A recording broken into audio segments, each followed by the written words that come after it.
Are some people just born evil? It's a question various psychologists, philosophers, academic researchers, members of law enforcement, the judicial system, and just regular old schmucks like me have long pondered. Is an individual's criminal behavior more influenced by their genetics or their circumstance? The classic nature versus nurture debate. And we're going to revisit that debate today. Serial killer Terry Blair, the prospect killer, certainly got me thinking about it again. I've never come across a serial killer with more other killers in their immediate family than this guy, at least not in modern times. Terry's crimes were definitely influenced by his upbringing. The only question is, how much? Terry Blair was charged with the murders of 8 women after being caught in September of 2004. And shortly before he was caught, he'd just been released from prison on parole after serving 21 years for killing the mother of his 2 children. In 2004, the Kansas City police found 6 women's bodies in abandoned or hidden places around Prospect Avenue, a high crime area notorious for sex work. The women had been there for several days to several weeks in some cases based on the state of their remains, their bodies concealed from view, hidden in difficult to find locations, and it appeared that they had been strangled. It was clear that a serial killer was on the loose. For a brief period, residents around the area of Prospect Avenue where the bodies were found lived in terror, more terror than normal. This neighborhood already riddled with crime. They waited for another woman to be found dead. And then Terry Blair was arrested for murder. Again, there was 2 other bodies associated with his killings. And he was far from the first Blair to be arrested for murder in Kansas City. He was just one of many murderers from the same family tree. It's crazy how many times he and his relatives in Kansas City, all from the Prospect Avenue neighborhood it seemed, had been arrested for and convicted of committing violent crimes. Based on his family history, it seemed like Terry was destined to spend most of his life in prison, which is exactly what he's done. This week, we'll discuss the life and crimes of Terry Blair, as well as the many crimes of his family, follow the investigation that led to the capture of the prospect killer, Terry Blair, and more on another true crime, serial killer, Are Some of Us Born Almost Doomed to Become a Killer edition of Timesuck. This is Michael McDonald, and you're listening to Timesuck. You're listening to Timesuck.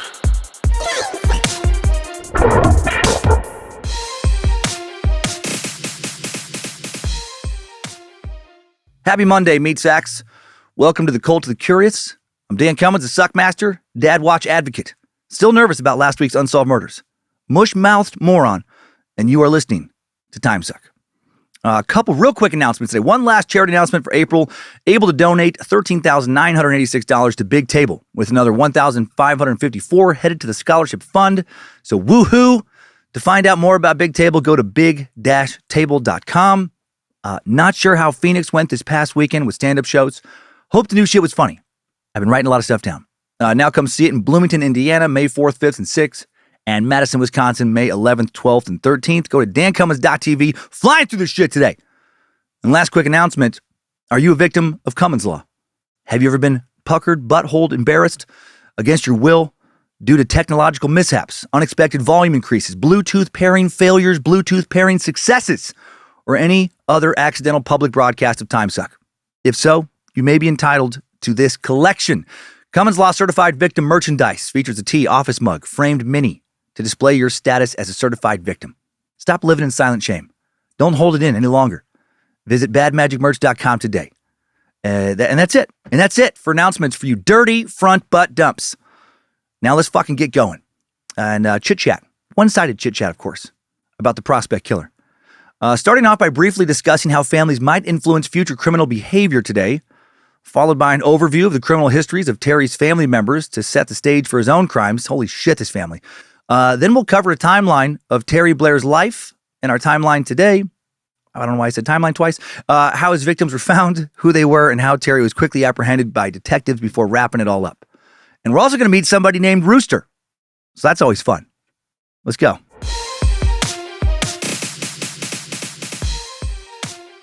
Terry Anthony Blair, the prospect killer. According to Wikipedia, Prospect Avenue, or Prospect, also known as Prospect, is a north-south main street that runs in Kansas City, Missouri, from Lexington Avenue to 85th, lies close to U.S. Route 71 from Swope Parkway to 75th Street. Yeah, Prospect Avenue, the term used to designate a historically bad crime and poverty-ridden neighborhood in Kansas City. I would compare it to East Sprague in Spokane, Washington. A little over 30 minutes from the Suck Dungeon, here in Coeur d'Alene, near Gonzaga. When I was going to school there, or living in Spokane after school, You would say East Sprague, sometimes to refer to the actual street, but more often you would just say in reference to a stretch of East Sprague, a mile or two long, several blocks on either the north or south side of the street, but just a super rough area of town. The area of town where the subject of episode 289, Spokane serial killer Robert Yates, found most of his sex worker victims.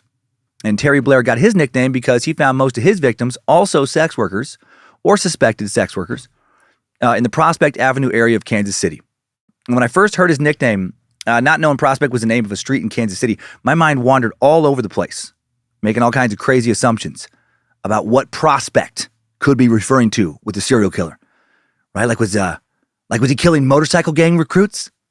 That'd be a tough-ass serial killer. You know, one who kills young, tough dudes looking to join up with a legit outlaw biker gang, become a one-percenter. Talk about a challenging victim group to hunt. Every time you kill a new dude, you have a whole fucking crew trying to find out who you are and kill you. I also wondered if he put out some kind of classified type ad, advertising a legit sounding job of some sort, right? And then when the job prospect shows up, he kills him. Like he pretends to own some kind of marketing company or whatever, meets people applying for a job at a coffee shop, makes them go over their whole resume, go through an intense interview, ask them a lot of personal questions, and use information gathered from the interview and the application, like where they've written their home address, to find and kill them. Just 1856 West Sanford Drive. Is that correct? Uh-huh. That's a nice neighborhood. That's the kind of neighborhood where you can leave your doors unlocked. Oh, you do? You do leave your doors unlocked. Okay, all right. Are you a gun owner by chance? No? Huh. And do you have no problem with the position that starts at 6 a.m. Monday through Friday? You're an early riser, always in bed by 9. Good for you. Good for you. And that doesn't bother your husband or your kids or roommates? No, you live alone. Oh, all right. Okay. Sorry. I got it. Well, I think that's all I need, Sarah. Appreciate your time. Right? Some killer has to have done something like that before, right? Excuse me. Maybe one I've already covered. There have been so many now, I'm starting to lose track of who did what. Well, Terry did not do that. Sorry to say his serial killer nickname is not that creative. Just refers to where he found his victims. Still, Terry Blair was a fearsome and very prolific killer when he was active. He would be convicted of murdering 6 women in 2004. After being charged initially with 8 murders, he'd killed them all over the course of just a few months. At the time of the murders, he was on parole for the previous murder of the pregnant mother of his 2 children. And in interviews in recent years, he has alluded to several other murders he may have committed. And I'm not surprised. Terry Blair was, in a sense, raised to be a killer. He was born into a family of killers. His mom killed his stepdad right in front of him. An older brother and an older sister, both convicted killers. One has already been executed by the state of Missouri. Another brother, convicted attempted murderer and rapist. We don't know who Terry's dad is. Might be my dad. Terry mentioned he lived in Mississippi, but no details. I would not be surprised to find out that he's not a killer. Or I would be surprised to find out that he is, not a killer. Many of his other relatives are either convicted murderers or other violent criminals. When you're surrounded by this much violence in your family, it has to greatly increase the odds that you're going to also become a murderer, doesn't it? Not trying to excuse what Terry has done, by the way. But in a sense, I do feel sorry for him more than I do with most of the killers we've covered. I'm not sure this dude had a single positive role model ever enter his childhood. And not long after he became adult, he was already a convicted killer. Still would have zero problem seeing this guy get executed. I still think he's a monster who would for sure kill again if he was ever released. He would immediately present a grave danger to a lot of the women around him. But I do feel bad for him in the sense that he wasn't ever given much of a chance to make something positive out of his life. Fox Butterfield. What a great fucking name. Fox Butterfield. Pulitzer Prize winning journalist who covered criminal justice for the New York Times for 15 years, wrote an article in 2018 titled, "When Crime is a Family Affair." The article notes that in general, children tend to follow their parents' profession. Apply this to crime, and you can get a Terry Blair. Butterfield cites several studies in his article.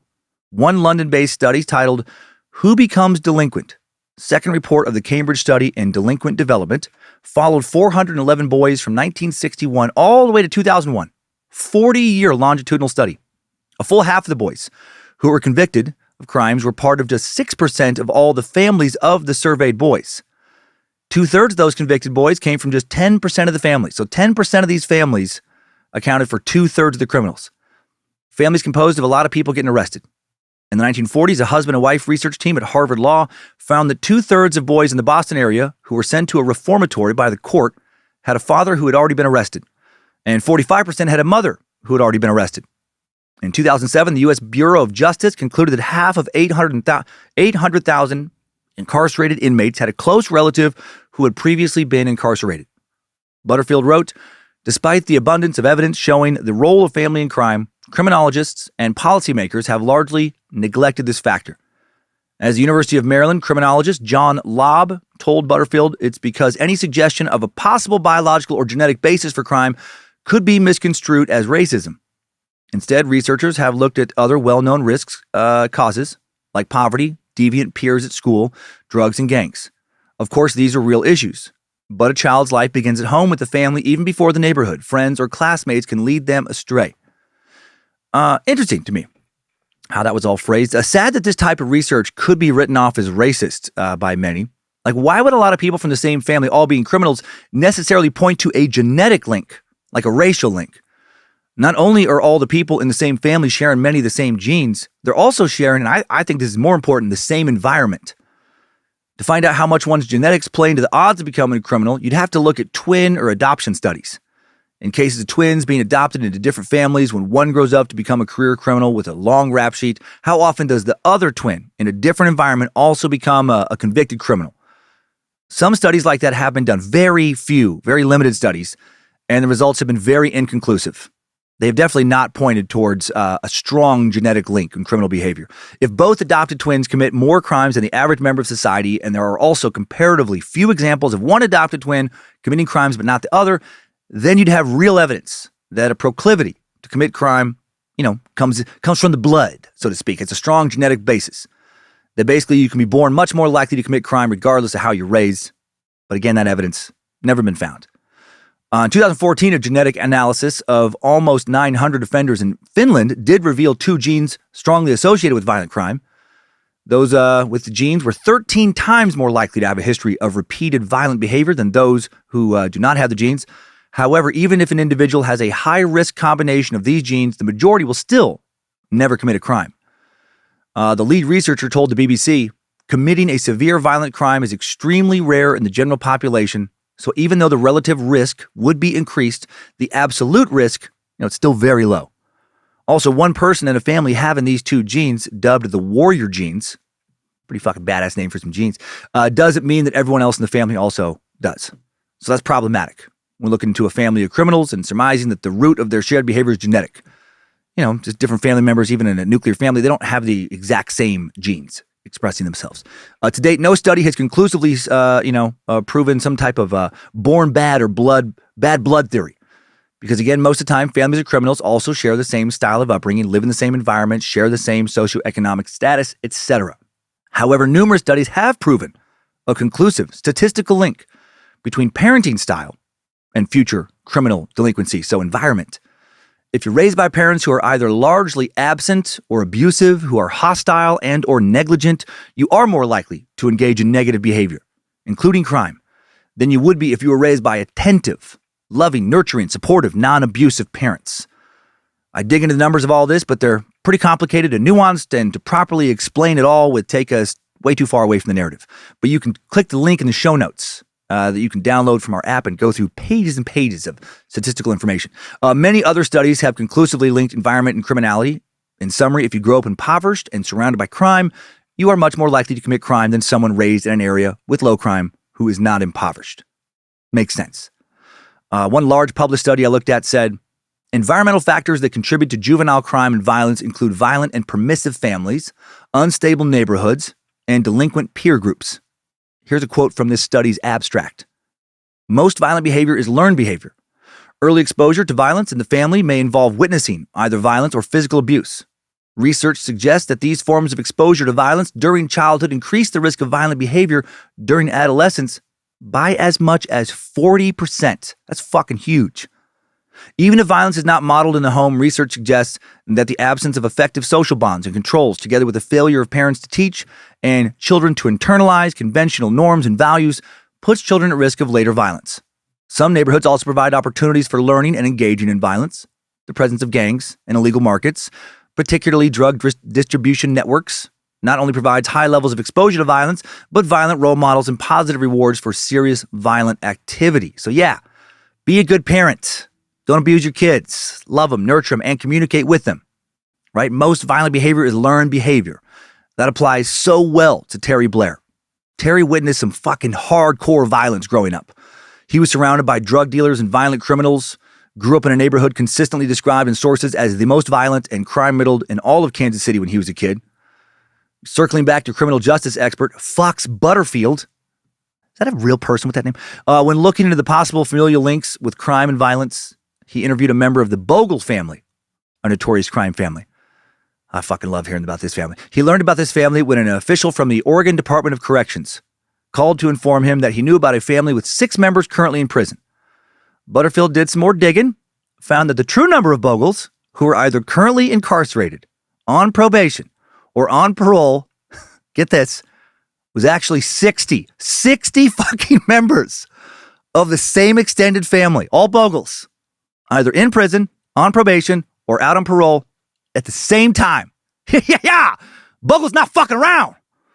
Tracy Bogle, who had already served 16 years in prison for kidnapping, armed robbery, assault, car theft, and sexual assault, told Butterfield when he was interviewed, "What you are raised with, you grow to become." That's actually a pretty profound quote. What you are raised with, you grow to become. There is no escape from our criminal contagion. Damn. The Bogle family's criminal history dates back at least to the 1920s when they sold moonshine during Prohibition. Tracy's dad, Rooster, would teach him his criminal ways. Tracy said Rooster hated toys and sports, and the only fun thing to him was stealing. So he took us out with him to burglarize our neighbors' homes, or steal their cows and chickens, or take their Social Security checks out of their mailboxes. Holy shit. Can we stop for a second to talk about Rooster? I wish there was a study done to show how likely it is for you to end up in prison if you're raised by a man who prefers to be called Rooster. I'm going to say at least 90%. Only stopping short of saying 100% because Rooster might teach you to crook so well, you just don't never get caught. Also, what are the odds of becoming a valedictorian or of winning a major award like a Grammy, Oscar, Nobel Prize, Pulitzer Prize like Fox Butterfield, an award followed by a big acceptance speech if your dad is Rooster? I'm going to say roughly 0%. I'm guessing there has never been a speech like, I'm blown away. Grateful does not begin to describe how I feel about winning this Nobel Peace Prize. So many other deserving nominees. I am truly honored. First and foremost, I'd like to thank my father, Rooster, for always believing in me. Cock-a-doodle-doo, Daddy. We cock-a-doodle did it. I love you, Rooster. I'll bet you $1,000 that Rooster's favorite song was the Alice in Chains song, also called Rooster. He was the guy that, like, every time he heard it, you know, here they come to snuff the rooster. Oh, yeah. He's like, turn that shit up, bro. You know he ain't gonna die. He's like, oh, fuck yeah. Ain't no one getting Rooster. Cock-a-doodle, don't fuck with the Rooster. Tracy said he learned to imitate his father, Mr. Rooster, and older brothers and fellow Rooster spawn, and uncles, Rooster's fellow cocks, when he began to commit his first crimes. Criminologists call this the social learning theory, which is when a child emulates behaviors of the people around him. Tracy said that Rooster, I fucking can't get over his name, even took his kids to the local... This is so ridiculous. Even took his kids, like when they were kids, to the local prison and told them, look carefully. When you grow up, this is where you are going to live. Jesus, Rooster. Cock-a-doodle, don't do that. Dude didn't seem to have a lot of confidence in his crooking. I did not expect that last part. I expected something more like, look carefully. When you grow up, you're going to do everything in your power. Take out whoever you need to take out to avoid getting your ass stuck up there in prison. But instead, he was like, here's the deal, kids. We Bogles, we ain't never been good at getting away with what we was born to do. So yeah, 100% chance that's where you spend your life. Now let me tell you how to buy another man's ass with cigarettes so you don't get yours bought. It's a buy or be bought world, kids. Cock-a-doodle, do what I fucking tell you to do. So is there a way to break this familial cycle? Oxford University criminologist David Kirk studied recently released prisoners in New Orleans in 2005. After Hurricane Katrina, many of them were unable to go home, so they moved to Texas. Several years later, the prisoners who moved had lower recidivism rates than the ones who remained in New Orleans because they were no longer part of the previous social networks that were immersed in crime. That makes total sense. I personally understand this. I went to a few different schools in a few different cities growing up. Riggins, Idaho, Anchorage, Alaska, Las Vegas, Nevada. And part of moving around, a bunch as a kid sucked. Making new friends, not always easy. But also, I got to reinvent myself so many times, find new social circles. And sometimes it was great. I went to 3 different grade schools in 3 years in Anchorage. And my social circle, how I was perceived by my peers, so different each time. I know I was super young a long time ago, but I do remember how I felt at each school. I was a cool kid in one school. I was a fucking social pariah at another school. I was in the middle at another one. Spent my first 2 years of high school in a huge school in Las Vegas, Bonanza High School. I had about 650 kids in my class. Then I spent the last 2 years in Riggins, Idaho at Sam River High School, about 20 kids in my class. Las Vegas, I was seen, no question, as a fucking loser. I was some poor kid who didn't dress cool, super skinny, quiet, awkward, had almost 0 friends. Literally never had probably more than 5 kids at that school who even knew my name. I just sat in the back, didn't interact much, didn't really know how to fit in. Moved back to Riggins, I was popular. I mean, most people there were so small, but still, I was, maybe seen as weird because I guess I am pretty weird, but I wasn't a social leper. Then I went to college, met a whole new set of friends, started all over again in Spokane, Washington.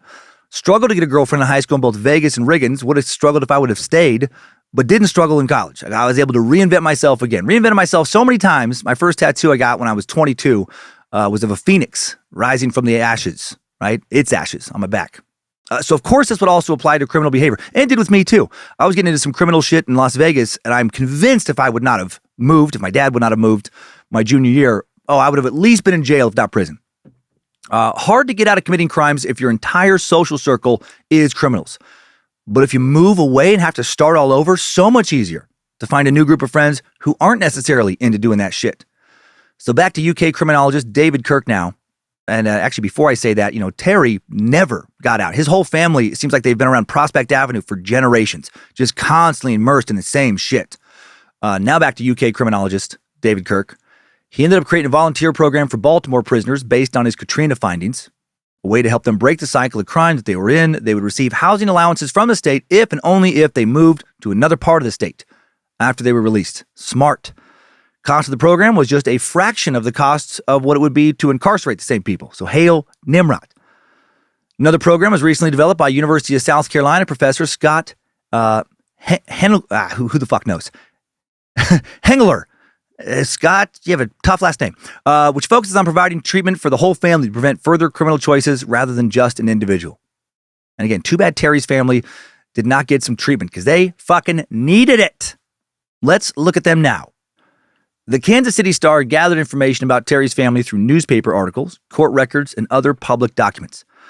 It gave us a real nice overview of the many, many serious crimes committed by other Blair family members to set the stage for the background of Terry's home and family life. Painted quite the picture. Terry's dad might as well have been a rooster bogle. Cock-a-doodle-doom, motherfucker. On August 16th, 1978, when Terry was 17 years old, his mother, 38-year-old Janice Blair, shot and killed her common-law husband, Elton Gray. 41-year-old Elton, shot once in the head at point-blank range, died at the hospital. Detectives offered the following account to the press. After a loud vocal exchange inside the Chestnut residence, Gray, his stepson, and the woman in custody were walking out the front door about 12:30 a.m. when a shot rang out. Gray fell to the floor of the hallway, and the woman ran from the house. The stepson notified police of the shooting and called an ambulance. About 30 minutes later, police received a call about a person armed with a gun near 24th and Prospect. 2 officers who were aware the call might be related to the Chestnut Street homicide saw the woman yelling and waving a gun in the air. The officers took cover behind their vehicle and ordered the woman to throw down the weapon. The woman ignored the officers and screamed that a man was directly across the street holding her nephew at gunpoint with a shotgun. When the officer discovered that no one armed with a shotgun was in the vicinity, they again ordered her to surrender. The woman dropped the weapon and was taken to police headquarters for questioning. Damn, that was quite the spectacle. And Terry Blair is the stepson referred to in that statement. Imagine being a part of what he witnessed.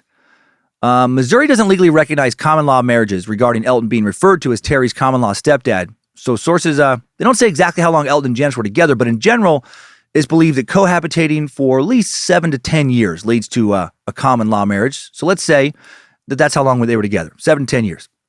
Odds are Elton was Terry's de facto stepdad for all of his primary identity-forming teenage and preteen years. This dude was essentially his dad. He grew up with him. In interviews of Terry I've watched, when he speaks of what his life was like growing up, he never refers to his dad, only his stepdad. And I mean, barely refers to his dad. Barely. And not in the sense of like, part of his childhood. And when he's talking about his stepdad, he's talking about Elton. There was no other primary, father figure. And his mom shot this dude in the head directly in front of him as he was walking out of the apartment with this guy at midnight. Was he trying to walk him to safety? Was he on Elton's side of the argument? Was he worried about his mom killing Elton? Was he worried about his mom also killing him? I don't know. But I do know he called the police and an ambulance, didn't try and cover up any of this. So he wasn't, I'm strongly assuming, down with this happening. How fucking traumatic, right? So hard for me to imagine how that would feel. If Terry got therapy for this, sources do not say. I'm going to say he did not. This happened in 1978. And with him being raised, as, he stated after his arrest, in a lot of poverty, no, he didn't. Highly fucking doubt he ever saw a therapist. What kind of recurring nightmares, PTSD, etc., would that life experience give you? That would fuck me up. Unless there was a damn good reason for her doing that. And there wasn't. She was suffering some severe mental illness. I would not be able to have anything remotely resembling a normal relationship with my mom going forward after that. Right? That one move would have essentially orphaned me in such a tragic way just overnight. And I should add, Elton was rumored to have been a long-time drug dealer in newspaper clippings about this, time. So who knows what crimes he exposed Terry and Terry's siblings to growing up as well. Maybe he was Terry's rooster. Janice Blair would plead guilty to killing Elton Gray, and then she would serve no prison time for doing so. Put on probation for 5 years due to mental illness. Even with mental illness, that's an insanely light sentence. Why was she given such a light sentence? Well, the prosecutor in the case, after Terry's arrested for being a serial killer over 25 years later, will say he does not remember why she got off so easy, but he did find it unusual. Okay, now let's meet Walter, Terry's murderous brother, one of his murderous brothers. Several months, one of his murderous siblings, Several months after his stepdad's murder, a few months after Terry turned 18, Terry's older brother, Walter Blair Jr., born a year before Terry almost to the day, charged in the first of two murders. 16-year-old Sandy L. Shannon, shotgunned in the back during a robbery. Walter was charged with capital murder, robbery, and assault for her death, held in the Jackson County Jail from January 22nd to July 16th, 1979. Then charges against him are dropped because eyewitnesses refused to testify. Walter's released on bond for carrying a concealed weapon. A few months later, Walter kills again, and this time the charges are going to stick. He kills 21-year-old Catherine Jo Allen. Kathy was a rape victim, and her rapist hired Walter in prison to take her out before she could testify against him. It's fucking cold-blooded. While Walter was in jail for Sandy's murder, after being charged with it, he was approached by fellow inmate Larry Jackson. Jackson was being held in jail for the alleged rape of Kathy and some other crimes. Jackson was referred to Blair by other inmates as far as having Blair had a reputation for being able to hold his own, not being afraid of anyone. He was a well-known tough guy, a guy who would kill if you paid him enough. He held this reputation already by the age of 18. Jackson offered Blair $2,000 to kill Kathy, and he quickly agreed. Then on July 16, 1979, Terry's older brother, Walter, was released on bond. He spoke with Jackson, who was still in jail, several times by phone about the proposed murder, got Jackson to raise his offer to $6,000. Then on Friday, August 17th, Blair went to watch the, quote, white girl and possibly take her out. Early in the morning of August 18th, Blair walked to the apartment of the victim, where he hid across the street, watched for suspicious activity, seeing none. He then walked across the street, stood under the apartment window for a second, like the bedroom window, removed the screen, and then snuck on in. Kathy was asleep on a mattress in the living room with her boyfriend. William woke them both up, soon ordered Kathy to leave with him. And I said William there. I meant to say Walter. There we go, Walter. I think I was William. So yeah, orders Kathy to leave with him. Her boyfriend is left behind, the survivor's guilt he must have ended up with. Around 6:30 a.m. that same morning, just 20 minutes later, screaming and 3 gunshots are heard on East 34th Street in Kansas City. At approximately 7 a.m., police find Kathy's dead body in a vacant lot 4 blocks from Walter Blair's home. She was nude from the waist up, had been shot in the head, chest, and wrist. Nude from the waist up. What the fuck did William do to her before killing her? Subsequent examination of the gunpowder burns around the wounds indicated that the shots had been fired from close range. The body also bore abrasion and lacerations, which were consistent with the victim being struck in the head with a fucking brick before her death. 18-year-old Walter Blair arrested for Kathy's murder August 22nd, 1979. Police find property from the abduction that first led to a man who was not a suspect, and then that man gave them info that led to the arrest of Walter. He was charged with capital murder, kidnapping, robbery, burglary, and armed criminal action.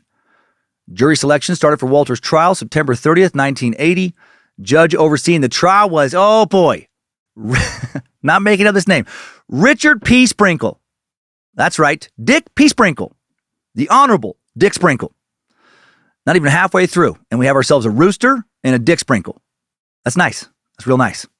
It was revealed at trial that Walter Blair confessed to murdering Kathy Jo Allen and led police to the evidence used against him at trial. His defense suggested that detectives could have manufactured the evidence to make the confession more believable, but come on. Prosecution read Walter's statement out loud during trial. Walter said that he met Larry Jackson in the summer of 1979, met him in prison, learned that he was charged with 2 homicides and a rape. Because Walter had a reputation as someone, again, being able to hold his own, Jackson talked to him about preventing Catherine Jo Allen from testifying against him. After he was released from jail, Walter talked to Jackson's family members about Catherine, continued talking to Jackson over the phone. Jackson and others made a series of threatening phone calls to Kathy to try and keep her from testifying. Walter put in a statement, as the time came closer to the rape trial, Larry raised his price to about $6,000. I like how Walter acts like Larry did this, not him. Like I was willing to kill her for a few grand, but fucking crazy Larry. He insisted. You want to pay me $6,000. Walter's statement indicated that he hadn't decided to do it until he learned that Larry's brother and some friends made bombs and were going to throw them into Catherine's apartment. And then Walter, being such a great fucking guy, said he was going to kidnap Catherine and just hold her and just keep her safe until the rape charges were dismissed. That's all. Everybody wins. He claimed that on the day of the murder, he repeatedly told Catherine and her boyfriend she was not going to be harmed. And he meant it. Of course he did. But then Kathy made him kill her. This was seriously his angle. He said they drove to a vacant lot, got out of the car. They're just going to hang out in a vacant lot early in the morning, as one does. There, Catherine begged Walter not to kill her, saying, I just don't want to die, don't kill me. And Walter claimed, still not going to kill her. No, because he's a great guy. He was just going to, again, hang out with her in a vacant lot or something for, I don't know, several days. None of this makes sense. But then she came for him, and he had to defend himself. The two got into a struggle over the gun. Yeah, Walter fired a shot, but missed. 2 more shots were fired somehow, and now Catherine's on the ground. Walter said he saw blood on her face. This is how fucking crazy this guy is. But also said that she was fine, more or less. Just a flesh wound. And then he ran away. Yeah, he ran away with her purse. Okay, he did steal her purse, but he left her kind of unharmed. Then he talked to Larry Jackson the next day, and Jackson told him he appreciated what I'd done, and he loved me like a brother. And the defense now argued that Walter was framed for the actual murder. When he left Kathy in that vacant lot where he kind of sort of shot her, maybe in the face, she was okay. She was peachy. But then someone else, who the fuck knows who, came along and done killed her. This is his fucking defense. Walter testified he was home during the murder, asleep, or maybe writing an autobiography. He seriously said, I might have been home working on my autobiography. Fucking what? This dude's 18 when this happens, and no one knows who the fuck he is outside of one tiny neighborhood, or cares. Why would he be writing an autobiography? Who is the head of his defense team? Fucking Rooster? My advice, Walt, say whatever you want to say. Have fun with it. Because you know what? It doesn't matter. You are going to prison. When you hired Rooster Bogle, you were cock-a-doodle-doo, my friend. I picture Rooster being a lawyer and that being on Rooster's business card. Need a new lawyer? Hire Rooster Bogle and get cock-a-doodle-doomed. Walter now said the detectives forced him to give oral, written, and video confessions by putting a rifle against his head in the interrogation room. Fucking what? A rifle? Why would they use a rifle in that situation? That seems very dramatic. Could they have roughed him up with their hands? Yeah, maybe that's happened. Sure, of course. Waved a handgun around, made him think that they were going to shoot him. I mean, not likely in an interrogation room in front of everybody, but maybe. But a fucking rifle? Get the fuck out of here. Again, that sounds like Rooster coached him. Come on, man, say rifle. Oh, man, it sounds cool as shit if you say rifle. On October 16, 1980, Walter Blair was, of course, found guilty of capital murder.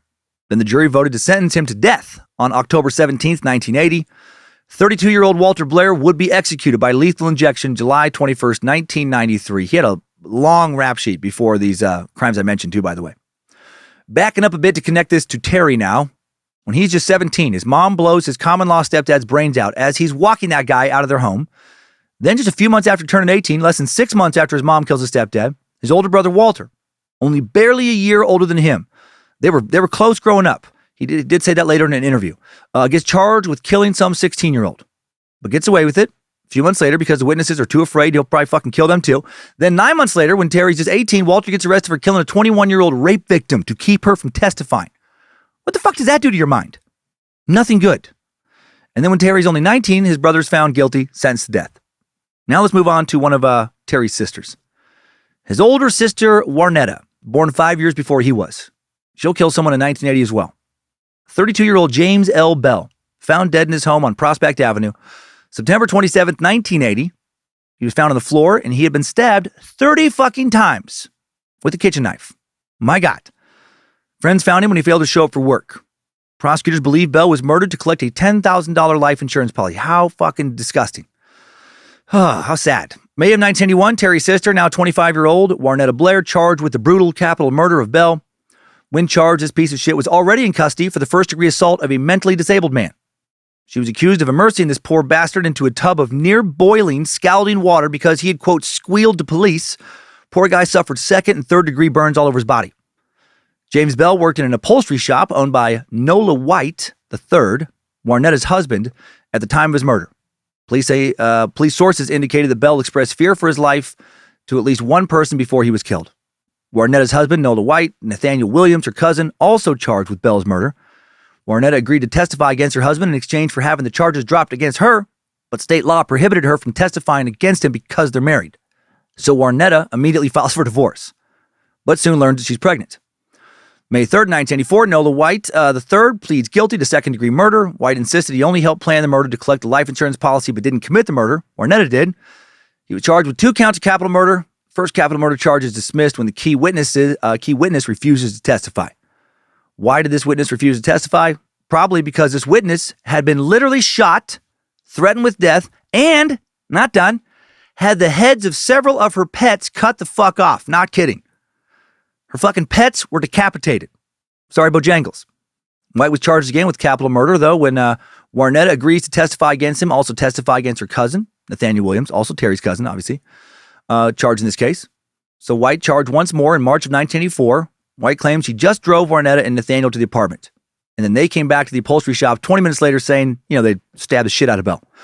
Williams testified that White tried to poison Bell earlier by giving him a poisoned bottle of port wine. Bell drank it, but survived. Williams' charge was reduced to manslaughter with no prison time. What the fuck? Warnetta ended up free on bond due to her pregnancy. Okay. Prosecutors kept the agreement to dismiss the charge against her, even if she did not testify. Nola White sentenced to 12 years in prison. And then the whole matter was done. So by the time Terry's 20, his sister and brother have murdered people. If you think Warnetta had something to do with Bell's murder, which I do, she'll for sure kill someone else by the end of the decade. And of course, his mom has killed his stepdad. And God knows how many other violent crimes his siblings have committed, but just never been charged for. The rest of his family's crimes will now be committed after Terry himself becomes a convicted murderer in 1982. His family's so fucked.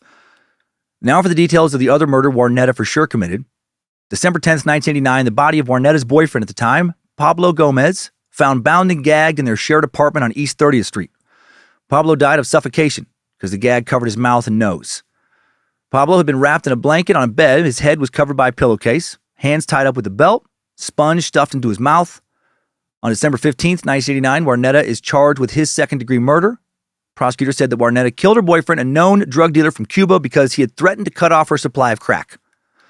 Warnetta said that she and a male accomplice did kind of do some shit that led to Pablo's death, but that she didn't mean to kill him. She said they only tied him up to take his drugs and money, no big deal. And then the two went to a neighbor's apartment, said they messed up Pablo, and then smoked a bunch of crack, because, it's fucking crack.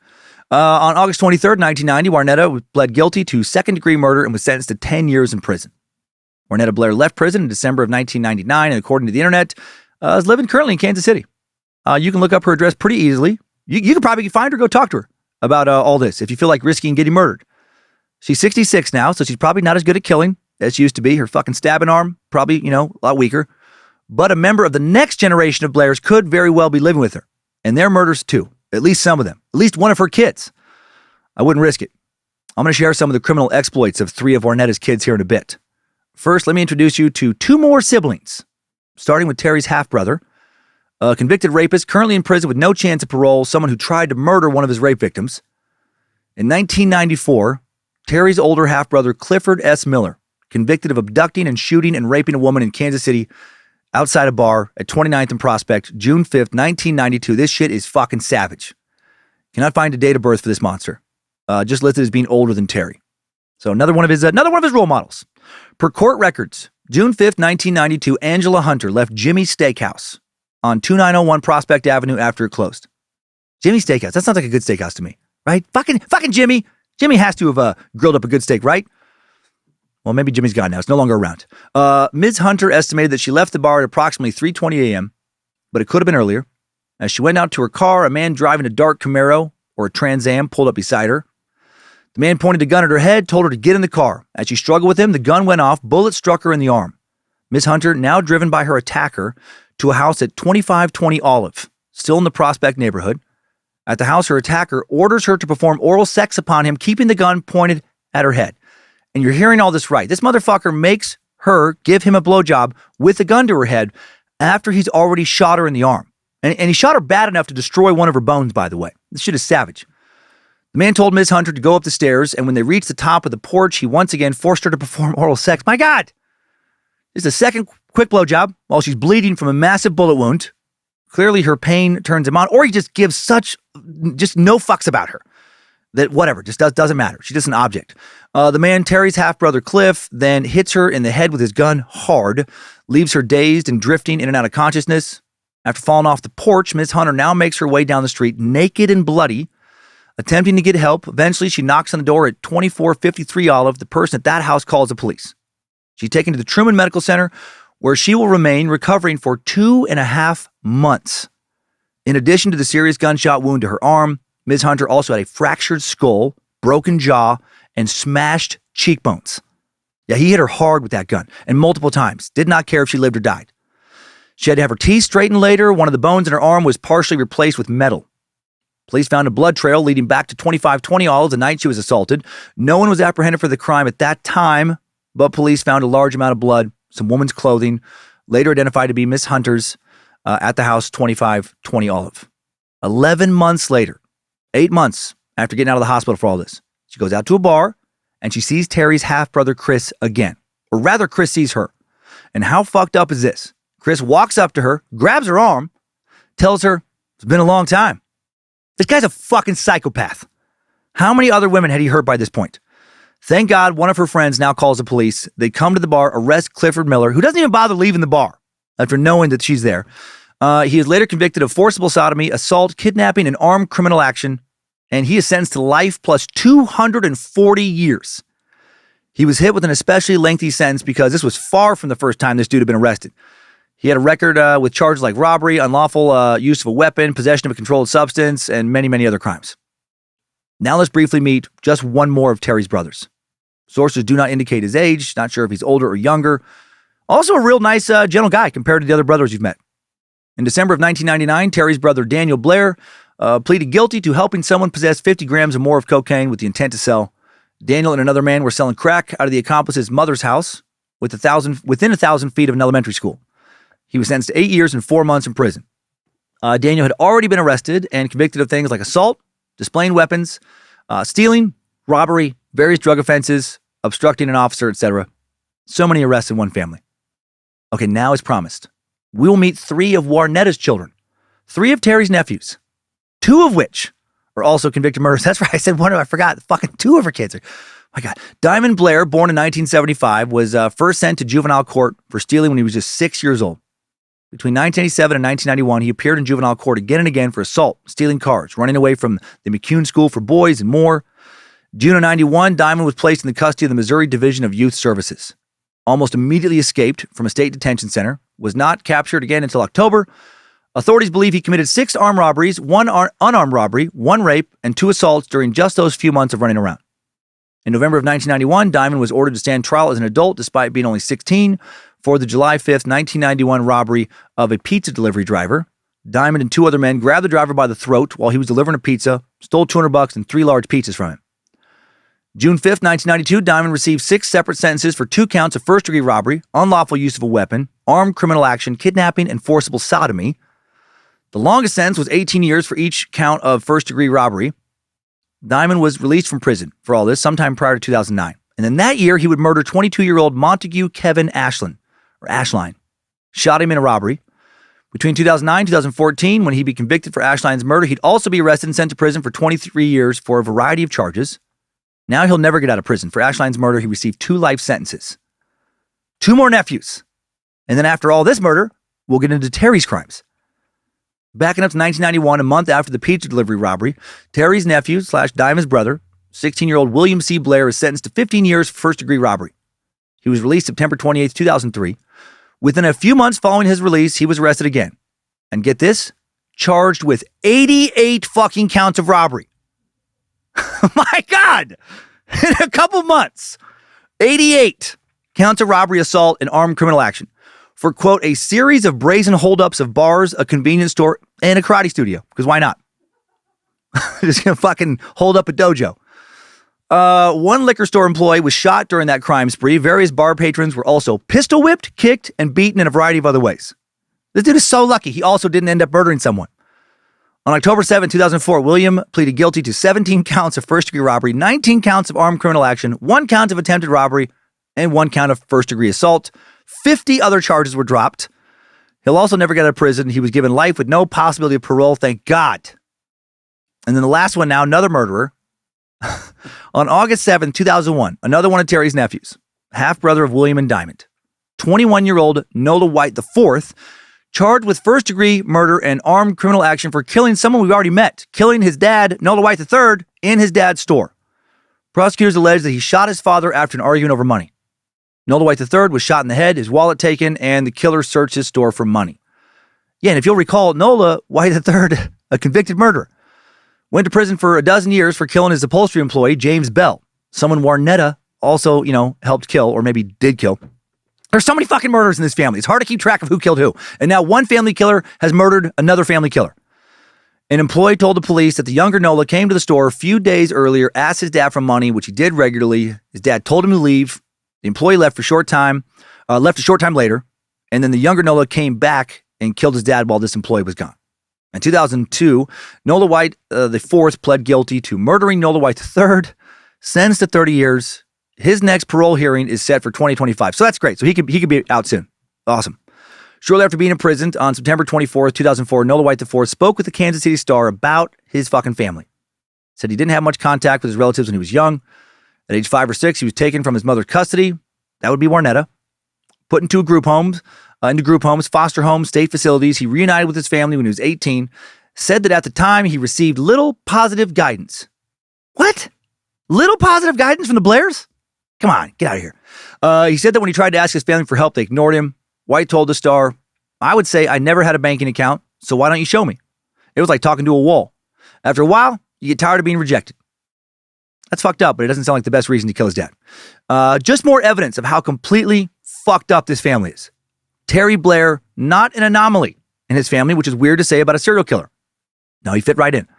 And all these people committed all these crimes in Kansas City around Prospect Avenue, it seems. They lived near each other. I wonder if they had a lot of extended family get-togethers. How fucked up were the conversations at those gatherings? Generally, most therapists will argue in favor of keeping close family ties. It's important in regards to your mental health, most of the time. But sometimes one of the best things you can do for your mental health is to cut ties with your family completely, get far, far away from a bunch of really toxic people, and start over somewhere else. Like if your dad is fucking Rooster, you might be better off just to not have a dad. And cutting ties from a good chunk of this family, the Blairs, if not, all of them, might be the best way to give yourself a chance for success in life. I don't know what most of them have been up to, but based on what little Terry has said, doesn't sound like the family has had many positive influences in recent decades. So much darkness. And Terry may have ended up becoming the darkest member of the murderous Blair clan. Let's look into his horrific crimes now in today's Timesuck timeline. Strap on those boots, soldier. We're marching down a Timesuck timeline.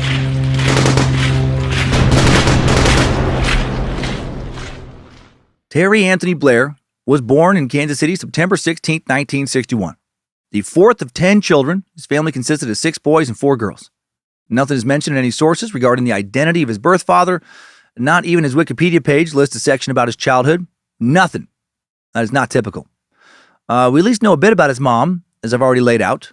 The only additional info I have on Janice is that her full name is Janice Billy Blair, and she only completed school through the 9th grade and, as stated previously, suffered from some type of serious mental illness. Terry had a parole officer, a parole officer that he was raised in poverty. He's never said too much about his childhood. He's been interviewed by a couple of podcasters in recent years and has said shit like that his childhood was normal. I don't think he fully understands what the word normal means. in the context of family at least. Never claimed any form of abuse, physical, emotional, sexual, or otherwise. Not that means it never happened. Like his mother, Terry did not finish high school. Seems to have dropped out of Lincoln High School before his senior year. That school, during Kansas City's long days of segregation, was an all-black high school. Somehow did not become desegregated until the fall of 1978. Terry was gone by then. He was no longer attending in the summer of 78 when his mom killed his stepdad. That high school no longer exists by that name. It transformed into Lincoln College Preparatory Academy in 1986. Following high school and during it, I would guess, if Terry ever had an honest job of any kind, it's literally never mentioned. Based on his family's history, with so much robbery, well, I say never mentioned. At the end of the episode, I'll go over some quotes he gave, and he makes vague allusions to some kind of work, but I don't believe him. I don't believe that he actually held the regular job. Based on his family's history with so much robbery, allegations of a variety of drug dealers existing inside the family, described in one source as one of Kansas City's most notorious crime families, I'm assuming that he made his money in less than legal ways. Also, he only ever spent a few years of his adult life outside of prison. He never had to cover bills for that long. Maybe he mooched off of some women he dated, maybe off the government, maybe some drug dealing, something, I don't know. May 15th, 1982, now 20-year-old Terry Blair calls the police to report that his former girlfriend, 19-year-old Angela Moore, somehow ended up beaten to death. I wish I knew how it happened, officers. We were hanging out, engaged in some wholesome family fun, and then she ended up, beaten to death. Weird. Angela's body was found dead behind the Linmont Apartments on Linwood Boulevard. Angela Monroe had 2 children with Terry, his sons Terry Blair Jr. and Marcel Johnson. She was also 7 months pregnant with their 3rd child when she was murdered. Sad on so many levels. Sad that at 19, she was about to have her 3rd child. Sad she got roped into the Blair family, gave birth to Terry's kids. It says they're both Terry's kids, even though the one had the name Johnson. Sad, obviously, that she was murdered before the age of 20. She was a part-time employee of Captain D's seafood restaurant when she died, and obviously a full-time mom. The very next day, on May 16th, Terry was arrested for Angela's murder. He was charged with second-degree murder. Angela had died from extensive head injuries. The two got into an argument on the morning of the murder. Terry initially blamed another person for the murder, but then admitted that he did it because he was angry that Angela was doing sex work. Said he confronted her about it. She tried to get away from him. He then picked up an actual stick and then beat her and left her behind a building. Literally beat her to death with a stick while she was 7 months pregnant. Later denied making the confession, blamed somebody else, but the man Terry tried to frame for murdering Angela had a strong alibi. 6 months later, November 10th, 1992, Terry Blair is convicted of second-degree murder. The jury recommends a 25-year sentence. Not sure why he wasn't also charged with the death of his unborn child, since the baby did not make it. Terry Blair now serves 20 of the 25, well, about 21 of the 25 years, before being released from prison on parole in May of 2002. He goes to a facility in Kansas City, a halfway house that helps individuals on parole get reintegrated into society in a better world. Maybe Terry would have not been released early. During his 2 decades in prison, he received 67 conduct violations for fighting, assault, disobeying orders, possessing contraband, being in restricted areas. He averaged 3 violations a year, which is actually slightly less than normal. The norm was 4 a year for the majority of inmates. Once released, he quickly tested positive for weed, ran away from the facility, got caught, got sent back to prison for another year. The Blairs, man, they did not waste time committing crime. Surprised he didn't try and mug the officer to let him out of prison on the way out. May 20th, 2003, Terry returned to the Kansas City Community Release Center, back to the halfway house, assigned to stay there until August 8th, 2003. A month after he's kind of free again, June 30th, the body of 45-year-old Sandra Reed found in a building in the 2800 block of Park Avenue. This is in the Prospect Avenue area. She had died of a broken neck and strangulation. The Kansas City Star would report, little is known about Reed. Like many of the other victims, she lived what police called a high-risk life associated with drugs, prostitution, or both. Sandra had 9 convictions for soliciting for immoral purposes on her record between 1975 and 2003. Also been convicted of trespassing, drug possession, and prostitution in 1992. Friends called her Sandy. While Blair would later be charged with her murder, this charge would be dismissed. Shortly after her murder, Terry violates his parole again. Weed. Back to prison he goes for a little bit. January 21st, 2004, Terry paroled again. Back to the halfway house in Kansas City. Just a month later, February 23rd, Terry bounces, just leaves, violates parole, and a warrant is issued for his arrest. Now he'll hide out with relatives long enough to kill a bunch of women over the summer. Terry mostly hides out with his mom and sister in the summer of 2004. A little bit with his grandma, but mostly mom. Sweet, sweet Mama Blair. Sweet, very unhinged, murderous Janice, nurturing heart of the cuddly Blair brood. What could go wrong under her watchful maternal eye? Janice lived right on Prospect Avenue, and her sister, Terry's sister, unnamed in newspaper accounts, lived in the neighborhood as well over on West Bluff. Importantly, the man who lived above his mom, a pimp known as T, often let sex workers sleep and shower at his apartment. And it's thought this is how that Terry came into contact with many of his victims. Terry's grandma also lived nearby on Olive Street. Early in the morning of July 14th, 2004, a maintenance worker finds a dead woman's body on an apartment complex property on 23rd Street. She was lying between one of the buildings and some bushes close to a parking lot near a raised concrete pad covered by brush. The body would be quickly identified as 42-year-old Anna Ewing. Anna was found wearing a bra and a knitted garment was around her neck, but was otherwise naked. Several personal belongings were found nearby, scattered around. Her legs and feet were muddy, and she had abrasions on her arm and bruises on her shoulder. She was still bleeding from a cut above her eyebrow, and the white of her eye was bleeding. A test for saliva will be done on her left breast. The test results will indicate that a single allele found in the DNA included Terry Blair as a contributor. DNA was also taken from blood under her fingernails. Anna was a major contributor, and Terry Blair was a minor contributor. Anna's death was initially considered a cocaine overdose for reasons I do not fucking understand based on how she was found. A few months later in September, her cause of death will be changed to homicide. She was found in the same area as future victims, and by September, her death will be considered related to the deaths of numerous other women. Anna was killed just a few days after she had left prison. She'd been incarcerated off and on since she was a kid. Anna Ewing was first arrested for larceny when she was just 17. Other citations for drug possession and solicitation followed. She was convicted of drug charges in 1998. She would receive probation, then be charged with prostitution and have her probation revoked and sentenced to 3 years in prison. I hate this. I am 1,000% against punishment for either drug possession or sex work. Right? White-collar, wealthy criminals destroy the lives of, say, a whole bunch of recent retirees by fucking over their company's financials via embezzlement or whatever, and they often get no prison time. Very little. They can afford great attorneys. But someone barely fucking scraping by on the bottom rung of society, someone, say, selling their body for drug money, and the government is going to punish them further, add to their already enormous struggles? They're already punishing themselves. Life is fucking punishing them. To pile on does not make you some bastion of justice. In my eyes, just makes you a bully. How exactly do these type of criminal charges help society in literally any way? How is it anything other than just picking on the poor and the downtrodden? Anna was released on July 4th. Police believe she was killed on July 12th. This poor woman, she had 6 children. Her obituary stated that she would be remembered for her loving smile and her giving heart. Fuck. Terry will be convicted later in Anna's death. Next, it seems Terry attacks Aaliyah Howard. A month later, August 18th, 2004, Terry Blair commits first-degree assault against Aaliyah Howard. Blair choked her, and according to his later indictment, such conduct was a substantial step toward the commission of the crime of attempting to kill or cause serious physical injury to Aaliyah Howard, as was done for the purpose of committing an assault. Aaliyah's age not listed in sources. September 2nd, 2004, the Kansas City Police Department finds 2 bodies inside a garage at 26th Street and Montgall Avenue, just 2 blocks off Prospect. A passerby flagged down an officer to report a foul odor coming from the garage. The officer saw the first body. Investigators who responded to the scene found a second body hidden underneath the first. The long-running A&E true crime show, The First 48, began airing in June of 2004, followed the Kansas City Police Department during their investigation of these murders.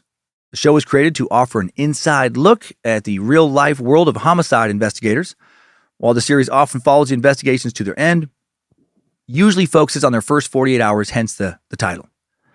Each episode picks one or more homicides in different cities, covering each alternately, showing how detectives use forensic evidence, witness interviews, and other advanced investigative techniques to identify suspects.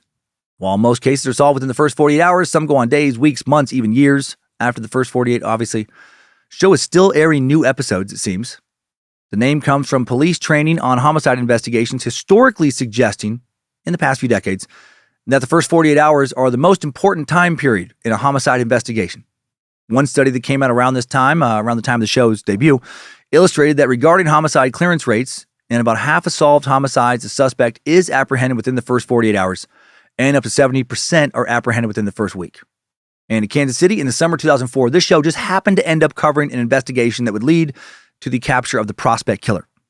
As recorded in the Season 2 debut episode of the First 48, at 6:30 p.m. on September 2nd, Sergeant Doug Niemeyer from the KCPD was called out to Prospect Avenue. One man had smelled something funny the previous week when he was out mowing grass. Since the property was abandoned, he didn't think much about it at first. But then on the afternoon of the 2nd, someone, again noticing a pungent odor in the air, enters the garage of the abandoned house, finds two bodies stacked on top of one another. Both of the victims are black females. The body on the bottom was in an advanced state of decomposition. The one on top was not. The victims had no obvious signs of trauma. Crime scene investigators collected samples from the bodies for further testing.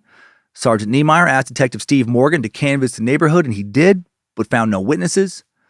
The two victims were soon identified, one by her fingerprints, another by a palm print, 45-year-old Patricia Wilson Butler and 38-year-old Sheila McKenzie. By the next morning, it was officially determined that both women were homicide victims. Sheila's prints were in the system due to drug possession and prostitution arrests. Also lived in the Prospect Avenue area. It was difficult to identify the second victim because of how decomposed the body was, but investigators were able to recover a palm print from her. And then she was identified as, 45-year-old Patricia Wilson. She too lived on Prospect Avenue. Sheila's mother last saw her around 11 a.m., September 2nd, 2004. She'd been killed just hours before investigators found her body. Sheila was found mostly undressed. Her dress and t-shirt were, quote, bunched up around her neck and shoulders. Her neck was broken, and there was evidence that she had been strangled. Her blood was found on carpet inside the house nearby, a home under renovation at 2617 Montgall. Investigators found male DNA under her fingernails and semen on her legs. This semen later identified as being Terry Blair's. DNA from both rectal and vaginal swabs also matched Terry Blair. His semen was inside of her. Terry later denied knowing or having sex with Sheila. Patricia's death also ruled a homicide because her body was concealed. Patricia's blood also found smeared on the kitchen floor at 2617 Montgall, where Sheila's blood was also found. While DNA evidence did not link him to the second body, Terry was eventually identified as the killer because he put Sheila's body on top of Patricia's body, which meant that he knew where Patricia's dead body was located. Why? Well, in all likelihood, because he fucking killed her and also hit her there. Sheila McKenzie was a mother. She had two teenage sons at the time of her death. Spring before her murder on April 2nd, Sheila had pleaded guilty to drug possession with intent to sell. She was sentenced to probation. June 17th, she was cited again, this time for allegedly biting some dude's hand. Some kind of assault charge. Patricia was killed right as she was starting to get her life back. And, I said Butler, and I also said Wilson. This is one of these ones again, kind of like last week, where we had to patch it together from so many different articles and sources. Let me make sure I'm using the right last name. Oh, yeah, Patricia Wilson Butler. Okay, so I didn't say anything. Wilson's her middle name. Patricia Wilson Butler. Let's get to her story now. Excuse me for that. Just want to be accurate as I go through these, and things get stuck in my brain. She was killed right as she was starting to get her life back on track. She had 3 children. She had married a man named Kevin Butler a dozen years before March 30th, 1992. And she had recently completed a rehab program around the time of her death after years of struggling. She'd been arrested numerous times, going back to 1990 for solicitation and drug possession. Her family last saw her August 16th. The family tried to file a missing person report 4 days after she disappeared, but police refused to take it, according to her dad, Sam Wilson. Sam told the Kansas City Star, "I would tell her to be careful out there in those streets. There are a lot of bad people out there. She would tell me she was with friends. It has really shook us all up. She was such a nice person. I can't figure out why anyone would want to harm her." Patricia's daughter, Latricia Wilson, later told KMBC, Kansas City's local ABC affiliate, "My mother was a very quiet person. She was a kind person. She would give you the shirt off her back if she had it to give." According to KMBC reporter Dan Weinbaum, Patricia had celebrated with her family the day before she disappeared. Her mom, Lily Wilson, said, "We all played dominoes and enjoyed each other. We had a really good time."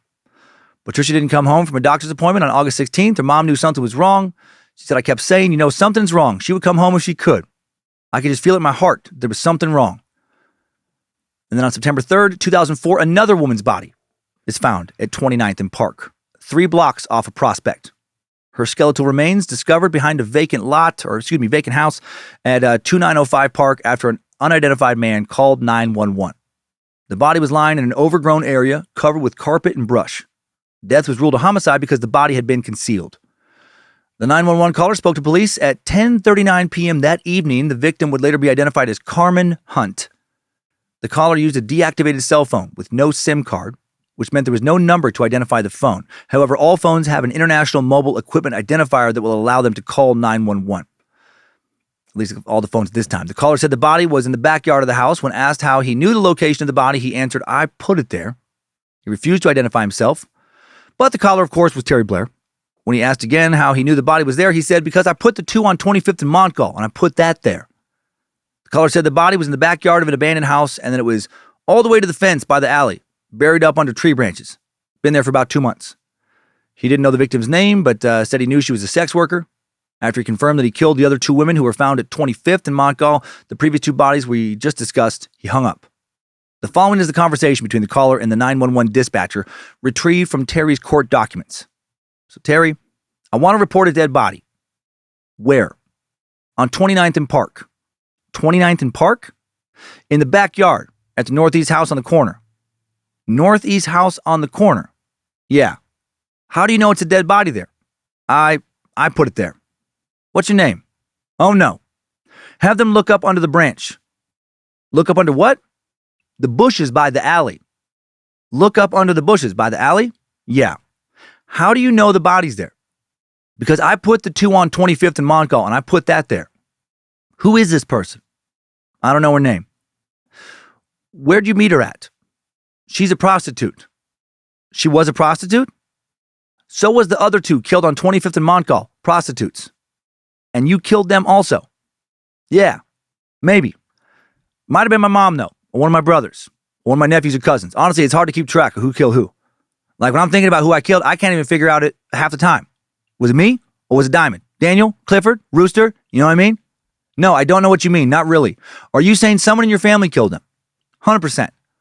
Only because someone from my family has been responsible for 9 out of every 10 murders in Kansas City for the past 40 years. Okay, now, I gotta run. I told my mom I'd help her hide a body. The conversation I just gave was mostly true, all except the last part, when Terry started saying maybe it was somebody else in his family. Detectives went to 29th and Park after receiving the real part of the call. Location just 4 blocks away from the previous crime scene. At the scene, there was an abandoned house, and a body was found under a pile of brush and covered by a carpet. The body had clearly been there for a while. The detectives decided that it was too dark to properly investigate, so they taped off the scene, came back to it the following morning. Is that normal? That seems crazy to me. But it's what happened. Right? Just, no, I see her. You know what? It's not like solving her case tonight is going to bring her back to life, and you know what? The Chiefs are playing. Let's figure it out in the morning. Come on, drinks are on me. 40-year-old Carmen Alexander Hunt, identified September 13th, 2004, identified by her fingerprints. Carmen was living with her boyfriend at 28th and Park before she disappeared. She was last seen on June 14th, nearly 3 months before her body was found near 28th and Park, just a block from where her dead body was found hidden. Carmen Hunt had a criminal record for possession of controlled substances, and no charges of sex work were on her record, but rumored to have sold sex for drug money like other victims. Following killing his wife 2 decades earlier, Terry only seemed to prey on the desperate. On September 4, 2004, 2 more bodies are found, this time on Prospect Avenue and Olive Street. Terry's not traveling very far to kill. He didn't have a car at this time, just killing woman after woman in his neighborhood. At 6:51 p.m., 911 received a call from the same man as before, using the same cell phone. Says he called the day before to report bodies. Now he's calling to report 2 more bodies. He tells the dispatcher that a body could be found at 24th and Prospect in the alley right next to the gate by the U-Haul place. Says the body was covered with black vinyl. The woman will later be identified as 25-year-old Darcy Williams. And then he says that the other body can be found at 27th and Olive, covered with brush and pillows. That woman will later be identified as 31-year-old Claudette Junior. The caller also said that the victims were scum and a disgrace, and then again refused to give his name. He told the dispatcher that the body at 27th and Olive had been there about 6 weeks, the body at 24th and Prospect only there for about a week. He said, "You can smell her." He claimed he didn't know their names, but said he was killing women because they were prostitutes. He said that he was the one who put the bodies at 26th and Montgall. When asked if there were more victims, he mentioned a body found at 23rd and Prospect, thought to be victim Anna Ewing, and added, they find her a long time ago. Here's an excerpt from part of his conversation this time. Blair says, "I want to report 2 more bodies today.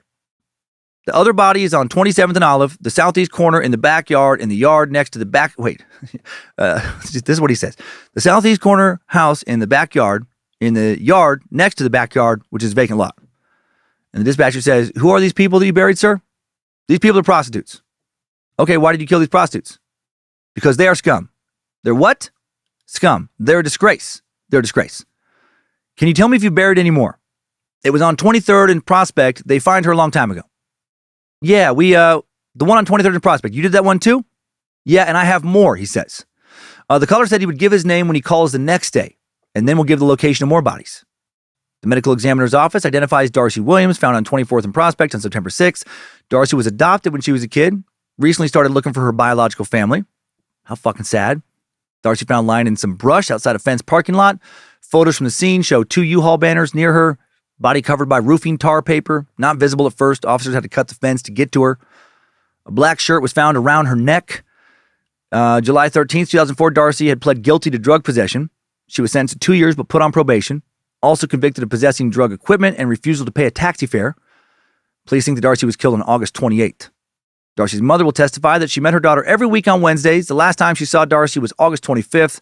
Dropped her off at 25th and Prospect. When she got out of the car, she crossed the street, approached 3 men, one of whom she will later identify as Terry Blair. And then her mom never heard from Darcy again. Darcy's cause of death thought to be strangulation, but never officially ruled. Officially, it's undetermined. The coroner ruled her death a homicide because her body was concealed. The second body, found in a vacant lot, 2745 Olive. It will take a month to identify her. Found naked and covered with couch cushions, sticks, and a tire. Police testify they wouldn't have found her if they hadn't gotten information from the caller. Shirt was tied around her neck as well. Her death was ruled a homicide because, again, she was concealed. After the 2 additional bodies were found, Captain Rich Lockhart told the press, forensically, we have not connected these, but we are investigating them as though they are, as you know, connected. Kansas City Councilwoman Sandra McFadden Weaver said, for some reason, we're in the middle of a mysterious bloodbath. On August 4th, 2004, the body found at 2745 Olive Ave, identified as 31-year-old Claudette Juniel. Claudette identified by a palm print. Claudette described as a quiet person who cared about her family. She was living with her older sister, had taken care of her 2 nephews since they were babies. At the time of her death, she was wanted on 2 warrants for alleged possession of narcotics equipment, also wanted for larceny in Grandview, Missouri. Her family last saw her around July 4th. She got into an argument with her family before storming out. Her family thought she was just keeping her distance before they learned of her murder. September 5th, 2004, police linked previous victim Anna Ewing's death to the 5 other dead women recently found in Kansas City. Now they know a serial killer is on the loose. Captain Rich Lockhart told the KCPD, and the KCPD, they form a special task force. They assume that the killer is probably watching the news, so they work on a plan regarding how to handle the media. They talk to an FBI agent about what to say to the killer when he calls next. Unfortunately, that night, when the 6 o'clock news airs, Fox 4 reveals that the police are tracking the killer by a fucking cell phone. Thanks, Fox. So much for the media plan. The man will never call again. But they won't need the killer to call again. Since Terry seemed to subscribe to the Rooster Bogle School of Criminality, you're for sure ended up in prison, so fuck it. Why bother doing a good job of evading capture? Turns out he was talking a lot about killing sex workers in the neighborhood he lived. The neighborhood the sex workers also lived in and were fucking killed in. And he was known to hire these same sex workers frequently. Great way to get caught when the police have just formed a task force to find a serial killer in that area who's killing prostitutes. The day after Fox 4 reveals the police were tracking the killer by cell phone, on September 6th, a woman named Sherry Chadbourne flags down an officer, Patrol Officer Vern Huth, tells him that a man named Terry has just told her that he was going to kill all prostitutes one by one because they were the scum of the earth. Right? Use that word scum again. Terry paid for her sex earlier that summer with her and had been stalking her ever since, even making a point to tell her when he last saw her what she'd been wearing the week before. She was fucking creeped out. Terry also straight up told her he had killed his first wife because she was a sex worker. Terry Blair, not a criminal mastermind. That season 2 premiere episode of the first 48 shows footage of Cherry telling the police all this. Cherry also knew where Terry was staying with his mom, right in the Prospect neighborhood. Officer Vern Huth now calls Detective Buck Williams to give Terry's name and his mom's address at 24th and Prospect. The police search their database for a man named Terry living there. Terry Blair pops up. Blair had been on the run for a parole violation for months now. Detective John Downey pulls the file on Blair's murder case from 1982. He learns that Blair, said after he found out his girlfriend was doing sex work, he beat her to death with a stick, and that her bra was found wrapped around her neck. A lot of stuff been wrapped around these victims' necks. Also discovered that her legs and arms were left in similar positions to the limbs of recent victims, and that she was left partially covered, right, like the other victims. Terry Blair had also called the police himself back then to report the murder. Obviously, this raises a lot of red flags, all this pointing to Terry. Detective Downey has now found his prime suspect. Meanwhile, other investigators have learned that the phone used to make the two calls and a 911 hang-up call on August 30th came from a T-Mobile phone that had been stolen from a maintenance company.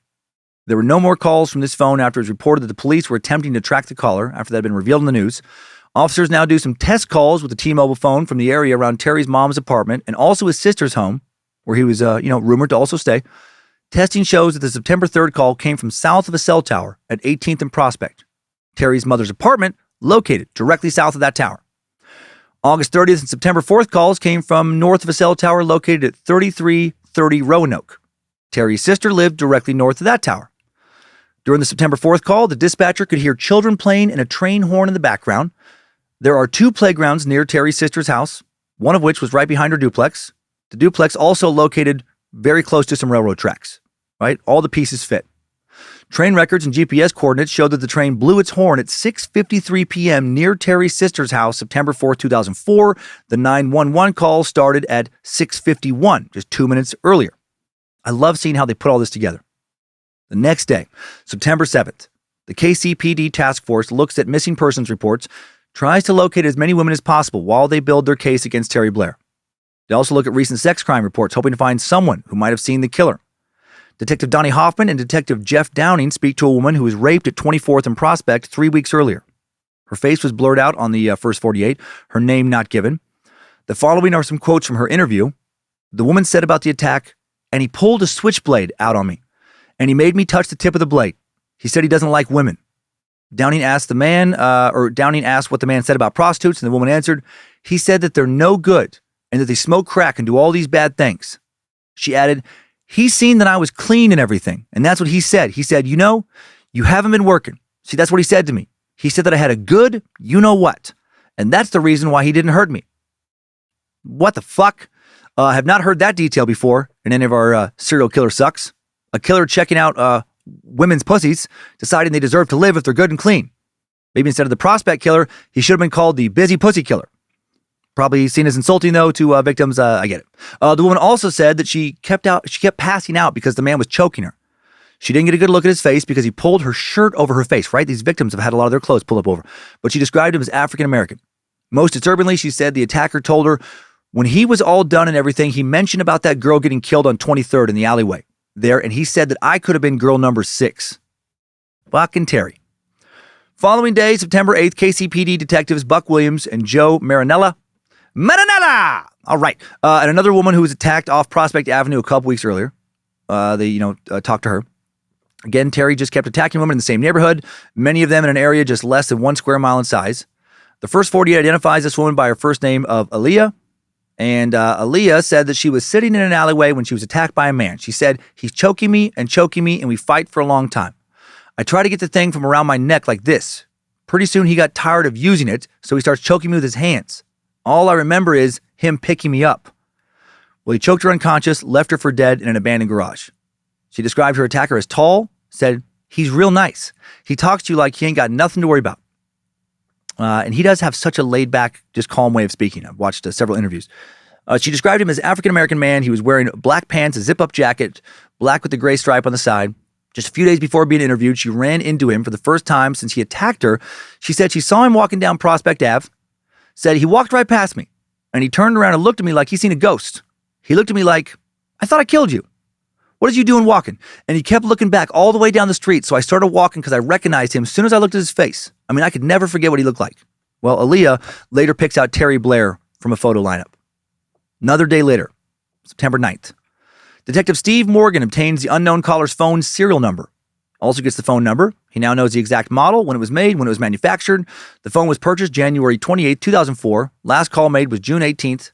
Phone had been reported lost or stolen prior to Terry using it. They're zeroing in on this guy. Now they just got to find him. The day after identifying the phone he used to call the police, September 10th, Terry Blair's picture is featured on a local newscast as a person of interest in these murders. It will be revealed at his later trial that he was at a friend's house watching that newscast. This female friend, pretends like she does not recognize him. Smart. Better than be like, "Oh shit! Fucking Terry, that's you!" But she calls the police as soon as he left the house. Good on her. I'm sure she was fucking terrified that he was going to kill her next. Well, Terry, criminal mastermind, soon returns to her house and hides in her garage. All right, this sounds like some Rooster Bogle criminal maneuvering here. Yo, if you're ever staying with a friend and your face shows up on the news and the police trying to find you, you get the fuck out of there before they call the police. And then you come right back a few minutes later and you hide inside the garage. That's how you do it. That's the Rooster way. Cockadoodle fucking doomed. Terry's friend calls the police again, and they arrive shortly thereafter. Find, Terry fucking in the garage. They heard him in there. Again, he's not a criminal genius. I picture him knocking around some boxes, like off a shelf, and the police officer's like, who's in the garage? Identify yourself. And then Terry's all like, definitely not Terry Blair in here. No way. Terry is at his mom's house. I'm a nice, innocent guy helping organize some boxes. I'll be on my way. You better hurry and go get Terry, who is for sure at his mom's house right now. According to Detective Anthony Cooper, the woman says that she had recently met Terry through her uncle, and she said that he had been creeping her the fuck out. He told her he liked to date women who enjoyed being beaten and tied up sexually. And that tracks. That sounds like Terry.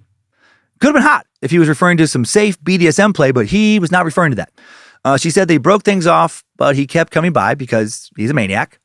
The woman also reported that Terry had a phone that was no longer working. He claimed he dropped it and it got run over. Okay. KCPD now attempted to get a confession out of him. They had over 700 pages of information on Terry's family and associates. None of those pages look good.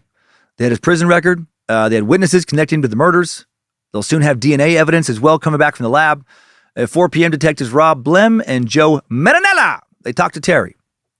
And he agreed to speak to the police. He looked at pictures of 5 victims, denied having contact with them or being at the locations where they were found. He would later say he recognized Darcy. He'd seen her 10 or 11 days earlier, but he denied ever having sex with her. He denied having sex with any of the victims or any sex workers at all, except for some woman named Peaches. Peaches had not died, so I guess it was safe to talk about Peaches. Maybe he was proud about Peaches. He denied making the 911 calls earlier that month, said that when the calls were made, he was helping out his mom, or maybe staying with his sister. He did say that he recently gave his sister a cell phone that he found. Detective Blem told the first 48 producers about the interview, saying, I think he was still playing the game with us. What's this about? Why am I here type stuff. But once we brought up the phone call, his whole body language changed. It was kind of like opening a floodgate. Well, Terry asked for a lawyer after 8 hours of interrogation. Probably should have done that after about fucking 8 seconds of interrogation. September 13th, 2004, testing confirms that semen found on Sheila McKenzie's body does match Terry Blair. The woman he said he didn't know, never been with her, doesn't recognize her. September 14th, 2004, Terry Blair charged with first-degree murder for the death of Sheila. Next week, September 20th, a man approaches the police and tells them that he's found another woman's body, this time in an alley near a vacant lot at 8th Street and Flora Avenue. Terry traveled a little further this time. This is almost 8 blocks away from Prospect Avenue. Excuse me. The body was found covered and in an alley, similar to the crime scene where 2 victims were found near 24th and Prospect. On September 27th, the police identified the woman as Nelia Harris, or possibly Nelia Harris. She was 34. Earlier that year, in April, Nelia had been convicted of cocaine possession and received 2 years of probation. Also been convicted of possessing marijuana and obstructing an officer. Nelia was born in California, raised in Enid, Oklahoma, had moved to Kansas City 4 to 5 years earlier to live closer to her mom. Helen Mater, Nelia's cousin, told the Kansas City Star that they grew up together near Enid, and her cousin was a jack of all trades. Nelia had a welder's license, was an excellent cook. Some of Nelia's family recalled last seen her back in May. She also sent her mom a Mother's Day card that month. Then she disappeared into a suspected downward spiral of sex work to pay for drugs, and then Terry found her. Her murder quickly linked to Terry's other victims. All these victims were black women with either criminal records that included sex work or drugs or rumored to have been involved in sex work, all found in the same neighborhood. On December 3rd, 2004, Terry Blair is indicted now for 8 counts of first-degree murder, 1 count of assault, and 3 counts of rape. The indictment reveals his connections to the murders of Sandra Reed, Nelia Harris, as well as 3 incidents of rape, May 13th, 2003, June 1st, 2004, June 6th, 2004, and then another incident of assault, August 18th, 2004. May 13th, 2003, Terry Blair allegedly raped a woman named Ashley Siebert. June 1st, 2004, Terry allegedly raped a woman named Joanna Smith. And on June 6th, Terry Blair allegedly raped a woman named Lori Lazzi. The August 18th assault was the attack I mentioned earlier on Aaliyah Howard, a woman he violently choked but did not apparently rape. The following month, on January 18th, 2005, trying to defend himself, Terry Blair takes issue with the first 48 episode, which aired January 5th, 2005. January 18th, he wrote a letter to Judge John O'Malley, writing, Honorable Judge O'Malley, I'm writing you in regards to the gag order, my attorney, Randall Schlegel, and my constitutional right to receive a fair and impartial hearing and trial of the charges brought against me. The gag order was ordered as of 12/8/04 due to the extensive publicity in my charges by both the press and television media. That publicity has already imperiled the possibility for a fair trial.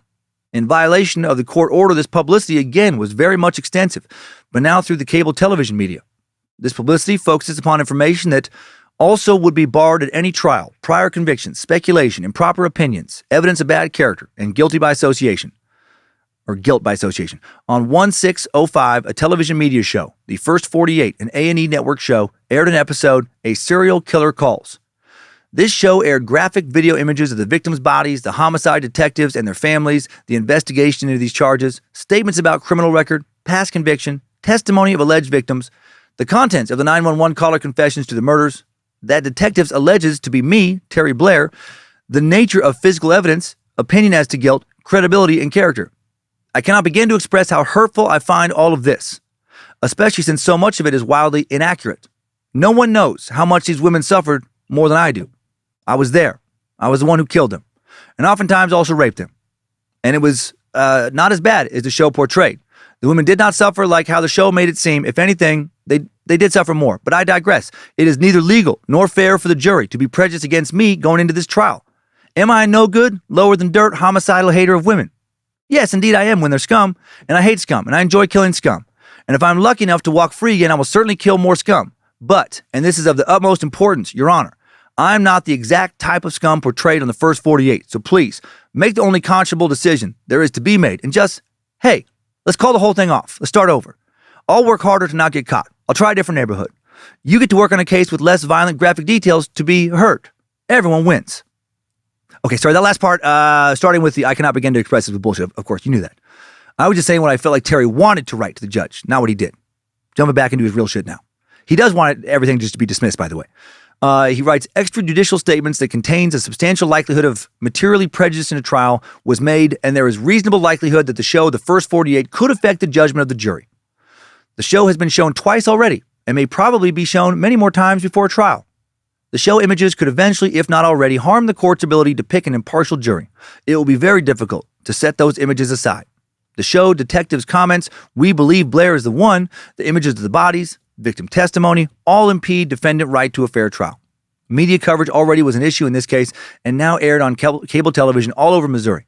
Police detective assisted television media to make extrajudicial statements that any reasonable person could expect to be disseminated by public communication by allowing their investigation, interviews, and evidence to be aired through audio communication over cable television.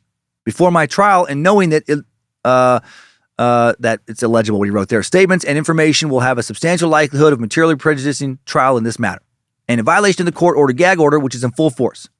I have not received any discovery information in my own behalf, but the whole world has knowledge to all the evidence, testimony, and investigators' opinion in this matter. Detective statements as to they believe that Terry Blair is the one who is killing these women, that Terry Blair is a 911 caller, and calling me a serial killer, and I have not been convicted of any crime, is a violation of my constitutional right to a fair trial, and their opinion is not facts. The show was as if I was on trial and convicted on cable TV. Through the detective's comments, the alleged victims' testimonies, the graphic showings of victim bodies, and all evidence collected or assumed. Evidentiary law, my past conviction for homicide should not have been stated as detective's evidence to show that the defendant is more likely to have committed the current crime. Juries are more likely to wrongly convict if they are confronted with evidence of prior misconduct. Jurors tend to overvalue such evidence, and in some cases are so outraged by it that they can convict the defendant in the new case, even in the absence of sufficient proof. I was denied a preliminary hearing due to the grand jury indictment, and by law, none of the evidence could be discussed pertaining to these charges. But the show was staged as the preliminary hearing and trial and received not only attention throughout the state of Missouri, but worldwide notoriety. I'm also concerned of my attorney, Randall Schlegel, who I feel have been prejudiced after viewing the show The First 48. He disregarded my request to file a motion in my behalf due to the continued publicity, the gag order violation, the showing of the state evidence, and the fact that I cannot receive a fair trial under the Constitution anywhere. His statement was that I'm right, but those women didn't deserve to die. I now feel that I'm being denied the right to counsel also, so I'm asking the court to hold this letter as my motion and reason to ask the court as the accused to dismiss due to these grounds and the gag. Well, the judge, of course, did not dismiss the trial. I gotta say, for a guy who never finished high school and makes a lot of stupid decisions, he makes a pretty good argument, though. Truly, I actually do see Terry's point with this letter. These shows airing before a trial has concluded do prejudice the jury, do make it tough for an impartial jury to have a fair trial. Just like the tabloid bullshit about Amanda Knox fucked her over, right, in her trials. Just like the publicity around Scott Peterson, I feel, ruined his chance to have a fair trial. But you can't just throw out the case. I do think there should be something where maybe these shows shouldn't be allowed to air these things as they're happening. They should have to wait in the interest of having a fair trial. On December 13, 2004, Terry Blair pleads not guilty to all the charges against him. Judge O'Malley sets a $500,000 bond for the first murder charge. Prosecutors argued that the bond was irrelevant because even if Terry made bond, well, he'd still have to stay in jail for the parole violation. February 1st, 2008, the Kansas City Star now reports that Terry Blair has agreed to forego a jury trial in exchange for avoiding the death penalty. Not sure we've talked about this option in other true crime sucks. In the U.S., yes, you have the right to a trial by a jury of your peers, but you don't have to do it that way. You can also have a bench trial, which is generally much, much quicker, where the judge will decide your fate. The exact criteria for being granted this option varies from state to state. There's also a federal option. Typically, it's reserved for cases of lesser legal consequence like traffic violations, certain juvenile disputes, but there are exceptions like here. Missouri seems to lead the way for U.S. states when it comes to defendants' ability to easily be granted a bench trial. Per Missouri Supreme Court Rule 2701B, the defendant may, with the assent of the court, waive a trial by jury and submit the trial of any criminal case to the court. The prosecution need not consent. Some defendants, find that a judge will rule more fairly in their case than a jury, and that's what Terry Blair seemed to think. Well, the state now drops two of the murder charges, Nelia Harris and Sandra Reed, and they drop assault and forcible rape charges, the ones that they had least evidence for, and now do not seek the death penalty because that would help increase the odds of getting a guilty verdict if they don't put the judge in a position of personally deciding whether Terry lives or dies. Makes sense. Here is a list of the 6 murder victims the prosecution does seek to find Terry guilty of. All their bodies were found around Prospect Avenue, right? All lived around Prospect Avenue when they died. Anna Ewing, 42, died on or before July 14, 2004, due to strangulation and a broken neck. Patricia Wilson Butler, 58, died on or before September 2nd, 2004, due to strangulation. Sheila McKenzie, 38, also died on or before September 2nd, 2004, due to strangulation and a broken neck. Darcy Williams, 25, died on or before September 4th, 2004, due to strangulation and a broken neck. Carmen Hunt, 40, died on or before September 4th, 2004, due to strangulation. And Claudette Junial, 31, also died on or before September 4th, 2004, due to strangulation and a broken neck. Well, Terry's trial opens on March 10th, 2008. Prosecutors described Terry as calculating and determined to kill as many prostitutes as he could. Prosecutor Michael Hunt tells the court that Terry Blair's DNA matches semen found on Sheila McKenzie. For reasons I don't understand, Terry's DNA also found a murder victim, Anna Ewing, not allowed into evidence. This will hurt the prosecution. Hunt also says that an expert would show that the 911 calls came from the area where one of Terry's family members lived. Terry denies his involvement in the murders. His defense describes the evidence as weak and circumstantial. They say the semen found on Sheila McKenzie's body proves that the two had sex, but not that he murdered her.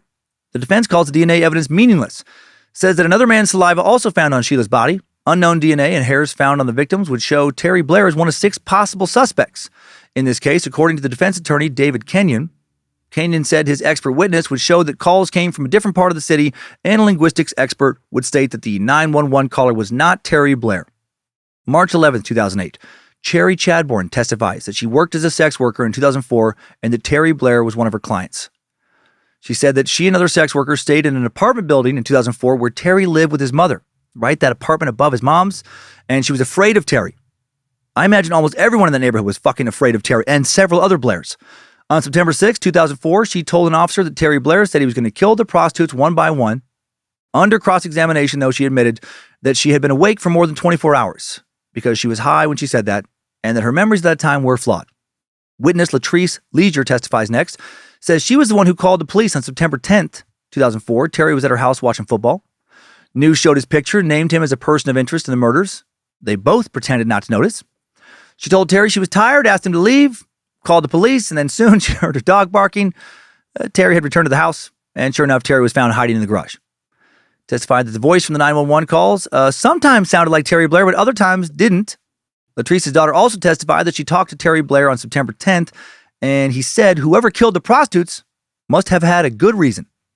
Okay. Irene Williams, Darcy Williams' mother, testified about dropping Darcy off with a group of 3 men, one of whom was Terry Blair. A former medical examiner testified that 4 victims were too decomposed to determine an exact cause of death. On March 13, 2008, a defense expert testifies that the voice on the 911 call was likely not the voice of Terry Blair. Thomas Purnell, assistant professor of linguistics at the University of Wisconsin-Madison, described how he analyzed the 911 calls and phone conversations between Terry and his grandma or Terry and a TV reporter. Purnell testified that Terry and the caller were both male, African-American, and urban, but their pitch and pacing were different. Wouldn't someone's pitch and pacing be different if they were, say, trying to disguise their voice? Hi, I'm Dan Cummins. Wee! I'm also Dan Cummins. What is big deal? It's me, a suck nasty guy. 'Tis I, Dan Cummins, darling. Don't I sound grand? Now go fetch me a peach melba. Bobby Willa, it's your mama, Dan Cummins. Now come on over here, help mama wash her front butt. Right, you get it. Prosecution would point this fucking exact sort of thing out. The defense played the 911 calls in court. Under cross-examination, Purnell admits that the caller, I guess, sure, he could have been disguised his voice. And then he acknowledged that he had never performed this type of analysis for any court. Sweet. Closing arguments take place March 21st, 2008. The prosecution argues that Terry Blair killed the women because he thought sex workers were scum. Assistant prosecutor Michael Hunt reminds the court about the testimony of Cherry Chadbourne, Irene Williams, Latrice Leisure's daughter, and a defense expert says that the voice of the 911 calls had belonged to an African-American man from the U.S. Prosecutor Hunt told the jury the finger points at Terry Blair. Public defender Cynthia Dryden calls the prosecution's evidence unreliable, too little to convict. Dryden said about the DNA evidence, some of this DNA is not Blair's. When you start pulling out part and considering only some, you can make it fit whatever you want. The defense also questioned the investigation on how the police determined where the 911 calls were made. The police never proved that Terry Blair made the 911 calls, and if they couldn't do that, well, they felt that they couldn't convict Terry. Well, March 27th, 2008, the prosecution wins. 46-year-old Terry Prospect Killer Blair is convicted of 6 counts of first-degree murder. He's convicted of the murders of Sheila McKenzie, Anna Ewing, Patricia Wilson Butler, Darcy Williams, Carmen Hunt, and Claudette Junior. 7 murders in total he's committed now, and counting the previous murder conviction 2 decades earlier. 9 murders if you count the dropped murder charges of Nelia Harris and Sandra Reed. The prosecution and law enforcement continue to believe Terry is responsible for those killings. Judge O'Malley acknowledges that the case is full of conflicting expert testimony and small pieces of circumstantial evidence. Before O'Malley announced the verdict, he criticized the KCPD for its media coverage regarding working with the first 48 producers, saying, "I respectfully suggest, if you don't want problems, you need to pursue the criminals instead of the cameras." After the verdict, O'Malley said that the most important piece of evidence was Terry's DNA found on and in the body of Sheila McKenzie, saying, "Since we know this semen belongs to Mr. Blair, we must conclude he was present as Miss McKenzie expired. Her throat crushed by his hands and his irrational, evil hatred of women." Judge O'Malley read off his other reasons for finding Terry guilty, saying, first, Terry lived with his mom at an apartment below an apartment used by sex workers, including some of the victims. O'Malley discounted the defense argument that another man's hair and saliva were found on Sheila's body and other victims, as well as DNA on cans, a condom, and other objects near the bodies because, quote, "The alleys around 25th and Prospect are littered with cans, bottles, socks, condoms, cigarette butts, and trash." O'Malley said that Cherry Chadbourne's testimony was stunningly identical to the views expressed by the 911 caller. The whole language of like scum and all that. Irene Williams, victim Darcy Williams' mom, said after the verdict, "I knew from the beginning that it would come out this way because the truth will always survive over lies and evil. You could look in his eyes and it's a blankness. But when he looks at a woman, it's an evil look. It's just like hatred." Irene Williams was sick with cancer at this time, but said that she felt peace. The victim's relatives viewed her as a grandmother figure, and they all became close during the long legal process. Terry Blair received 6 consecutive life sentences on April 24th, 2008. Terry's appeal to the Missouri Court of Appeals denied August 18th, 2009, and since he lost that appeal, Terry has occasionally no longer pretended that he didn't kill those women, has admitted to the killings in some interviews. We'll check in with a bit of what Terry has had to say in these interviews in today's takeaways. Now let's get out of this timeline. Good job, soldier. You made it back. barely.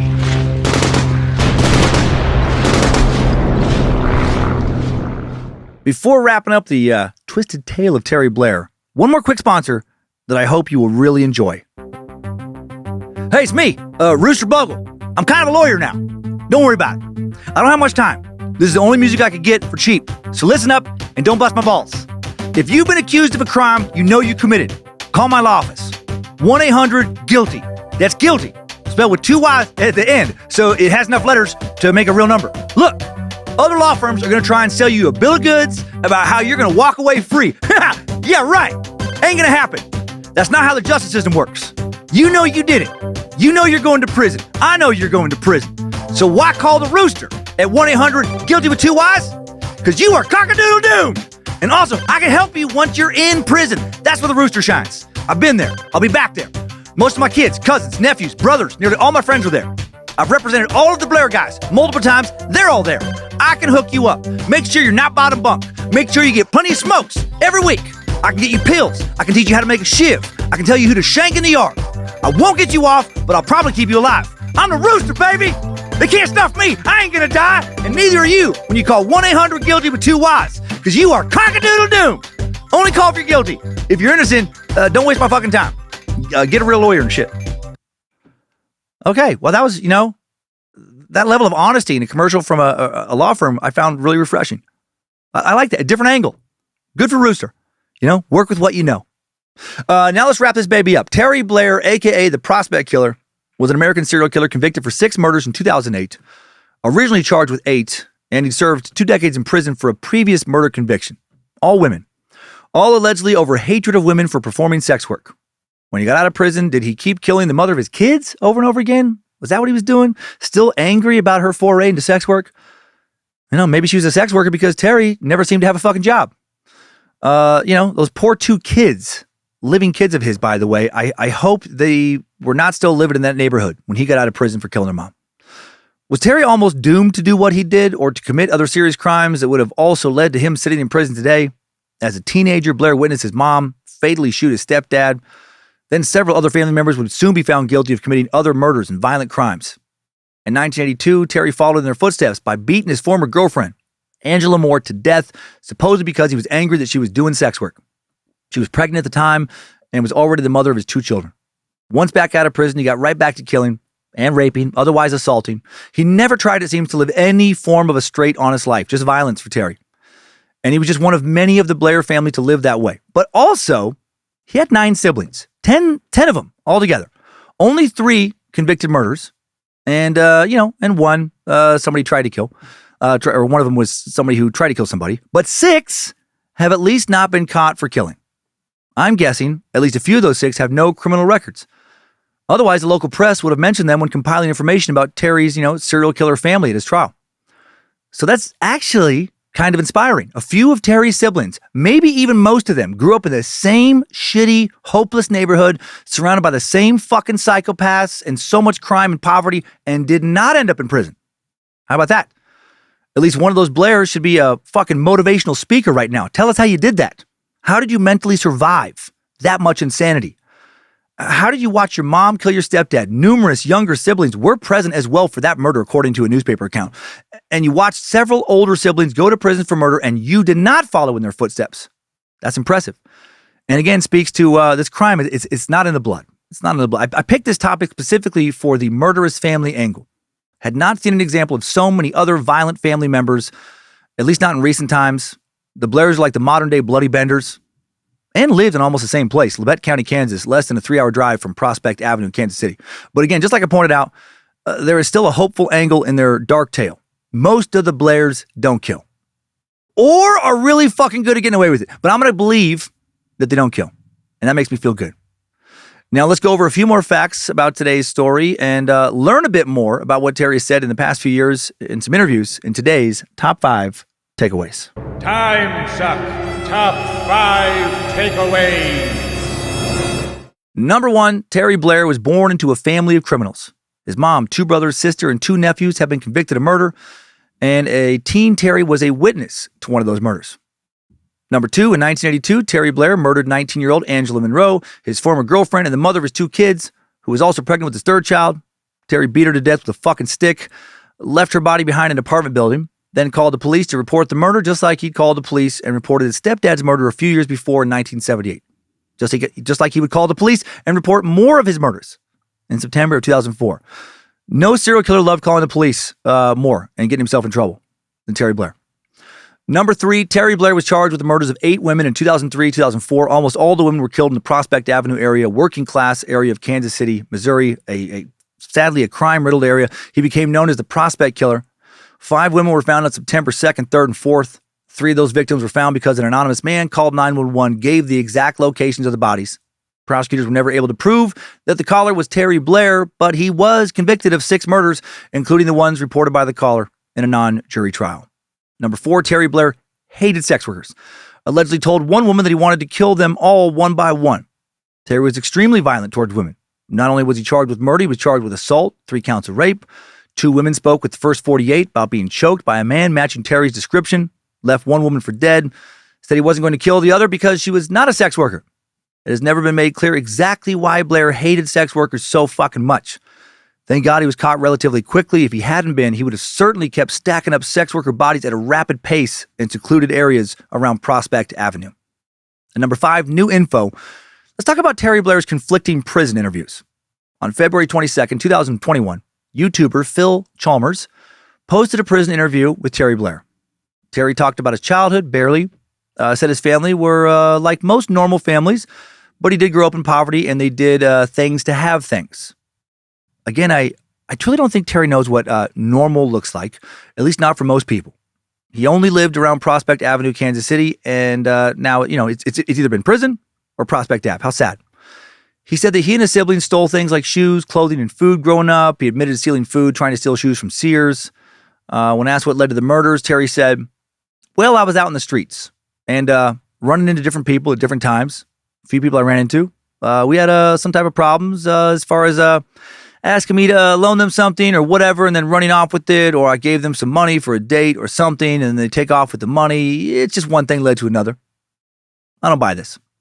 I don't think for a second the murders were about, sex workers taking his money and running. And by the way, when he says these things, he is so nonchalant, so calm. He told Phil that his goal was not to eliminate all sex workers and that he had no interaction with the woman who said that. He claimed he didn't know why she would say that. Phil confronted Terry about killing the women in quick succession. Terry said that these women made him mad, but he wasn't out to kill them, stating, "Yeah, it was just incidents that happened. I'd run into them out in the streets and things that happened between us that led to those things occurring. No, it wasn't nothing that was planned. Okay, I'm going to go out today and this is what I'm going to do and this is what I'm planning on doing tomorrow to this person or anybody I ran into."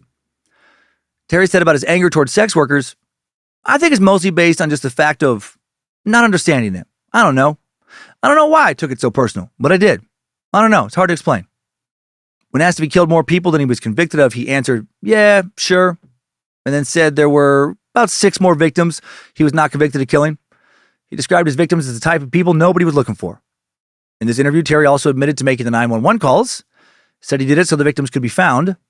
He did express some remorse for his crimes, or try to, saying, "I mean, when you look at them as people, and, you got to feel bad because, regardless of the life that they lived, whatever, each of them was human, even if they didn't have no family or whatever, So when you sit back and you really look at things and you hear things and see things, yeah, you got to think back to them and feel terrible."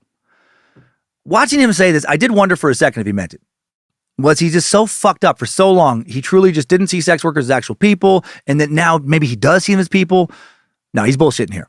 Wait until I reveal what he said later to someone else, later the same year. He's a fucking sociopath. And again, so weirdly calm, nonchalant, saying all this, never sounded embarrassed, shamed, angry, emotional, nothing. Well, later in 2021, on October 20th, podcaster Andrew Dodge, host of Unforbidden Truth podcast, posted another prison interview with Terry, where he gave some conflicting answers to the same questions.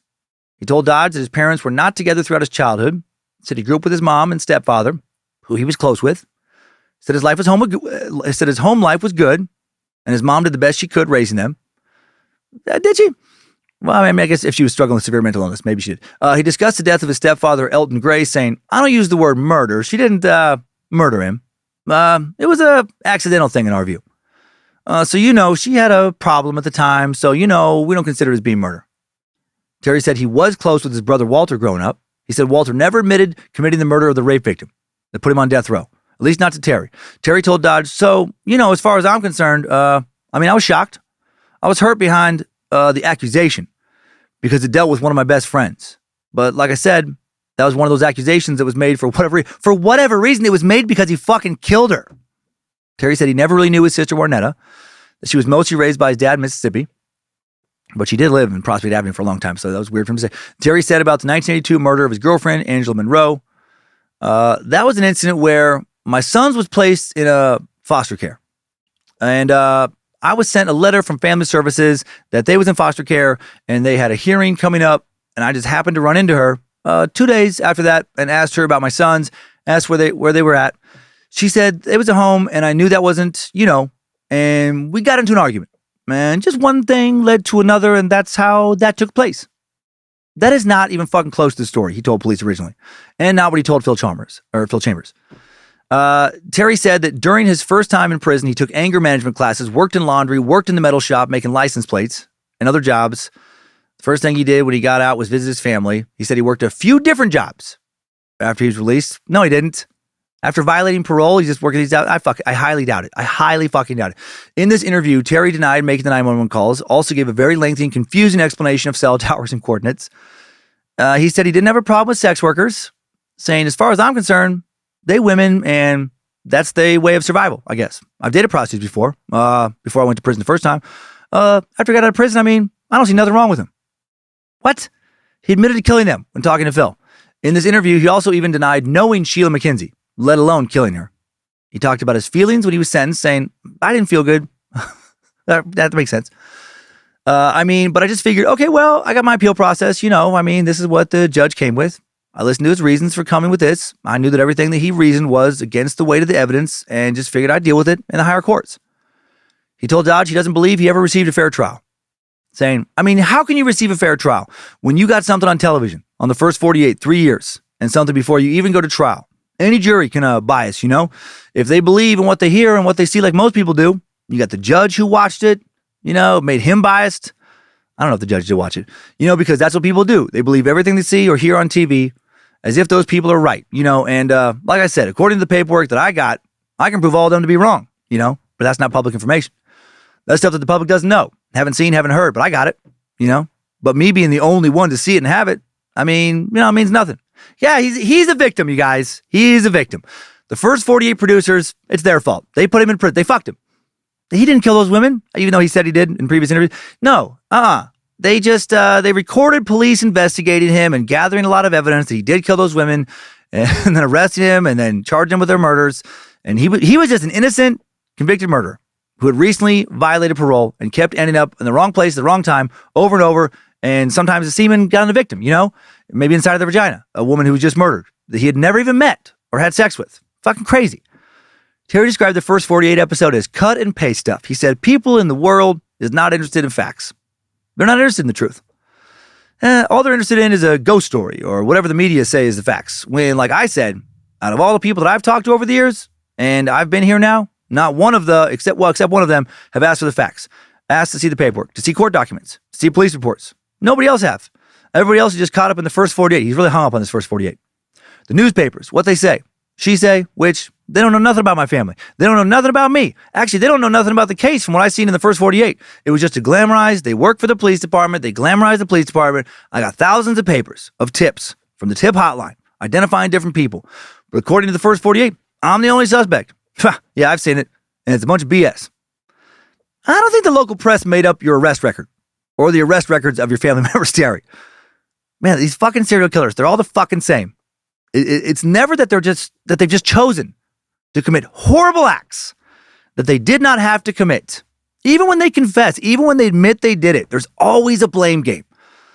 Always easier to look outward rather than inward, right? Why are we talking about those women I maybe killed? Okay, why can't we talk about what happened to me? How I got fucked by the first 48 producers and the justice system. I'm glad he's never getting out. Right? Hope the Blairs, currently not in prison, can move the fuck away from Prospect Avenue if they have not done so already. Change the association with their family name. Get that fresh start and live great lives. Timesuck. top 5 takeaways. The prospect killer Terry Blair has been sucked. Thank you to the Bad Magic Productions team for all the help in making Timesuck. Thanks again to the Queen of Bad Magic, Lindsay Cummins. Thanks to the Suck Ranger, Tyler C., for producing and directing today. And to the Art Warlock, Logan Keith, for helping. Thanks to Bit Elixir for upkeep on the Timesuck app. The Art Warlock, Logan Keith again for creating the merch at badmagicmerch.com and for helping our socials along with the Suck Ranger. And a team led by our social media strategist, Ryan Handelsman. And also currently managed by, how do you say it, Emily Licciardi? Is that right, Tyler? Licciardi. Okay. I can't believe I fucked that up with my fluency in Italian. Licciardi. Thanks to producer Olivia Lee again for the initial research this week. Thanks to the All-Seeing Eyes moderating the Cult of the Curious private Facebook page. The Mod Squad making sure Discord keeps running smooth. And everyone over on the Timesuck subreddit and the Bad Magic subreddit. Next week, another Space Lizard voted in topic. We dive into a story of a killer who early on the morning of May 18th, 1980 killed 57 people. A prolific killer. A killer who had stewed for months, exhibiting behavior that was more and more concerning while people nearby waited, hoped nothing would happen, until one day, all hell broke loose.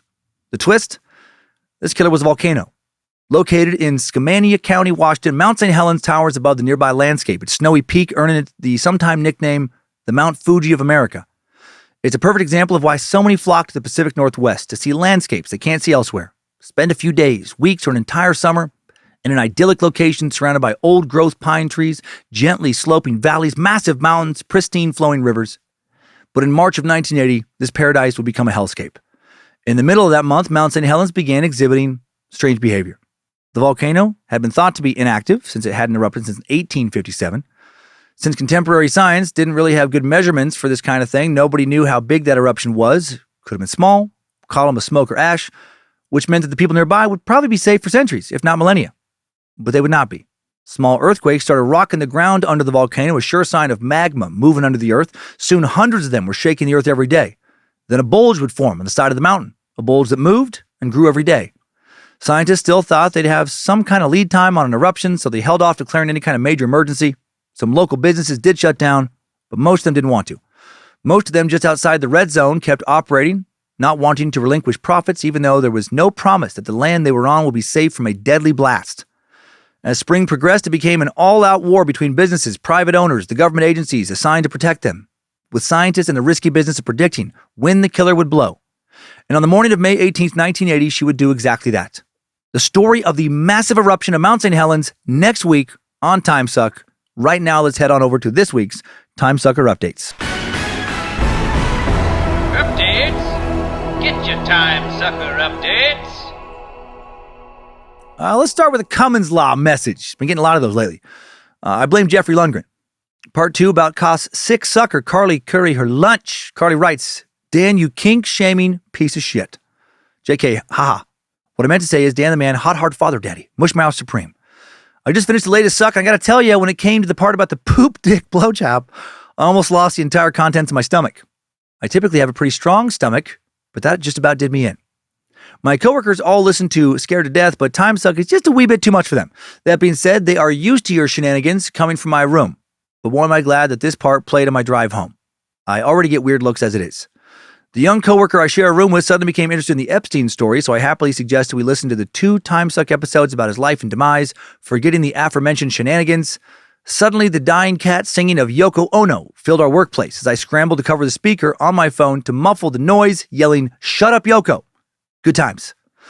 I love you, man. Hail Nimrod and praise be to Lucifina, who also probably gagged about the poop dick blowjob. Keep on sucking, Carly Curry. Well, I also, Carly, felt sick coming across that dirty dick story. If anyone ever needed Mama Ridgway's Clean Ween soap, my God, it was Jeffrey Lundgren. Sorry you almost lost your lunch. Happy to hear about the Yoko Ono debacle. And now for a different kind of Cummins Law situation, vicious sucker James Newman has weaponized the suck, writing, "Greetings, Suckmaster. I'm just going to apologize now. This might be pretty lengthy with backstory, but you read that title right. I did it on purpose." Yeah, sorry, I forgot to include the subject line there. Today in school, I listened to episode 341 for the part 1 on old Jeffrey, and boy, was it interesting. Peanut butter. I got home this evening, quickly noticed the voices from my neighbor's apartment. I can hear them quite easily due to this weird apartment I live in. It's newly renovated, really nice, and my wife and I just moved in at the start of the year to put me close to my campus to walk. Only thing, it used to be an office building, and so my apartment and my neighbor's apartment share a door. Not an entry door, nope, a door right off my kitchen that goes right into my neighbor's apartment. So noises are heard, mostly coming from my wife and I. Oh, this poor fella. We've been blessed by Lucifina. And he hears it all. Hail, Lucifina, I love it. With the noise being so easy to hear, my wife and I have grown quite curious as to who this guy is, because boy, is it quiet. I've heard the sounds of video games once in 3 months, rarely hear a TV, mostly just this guy coughing his lungs out for months. And occasionally, like tonight, he has company, presumably his lady friend and her dog.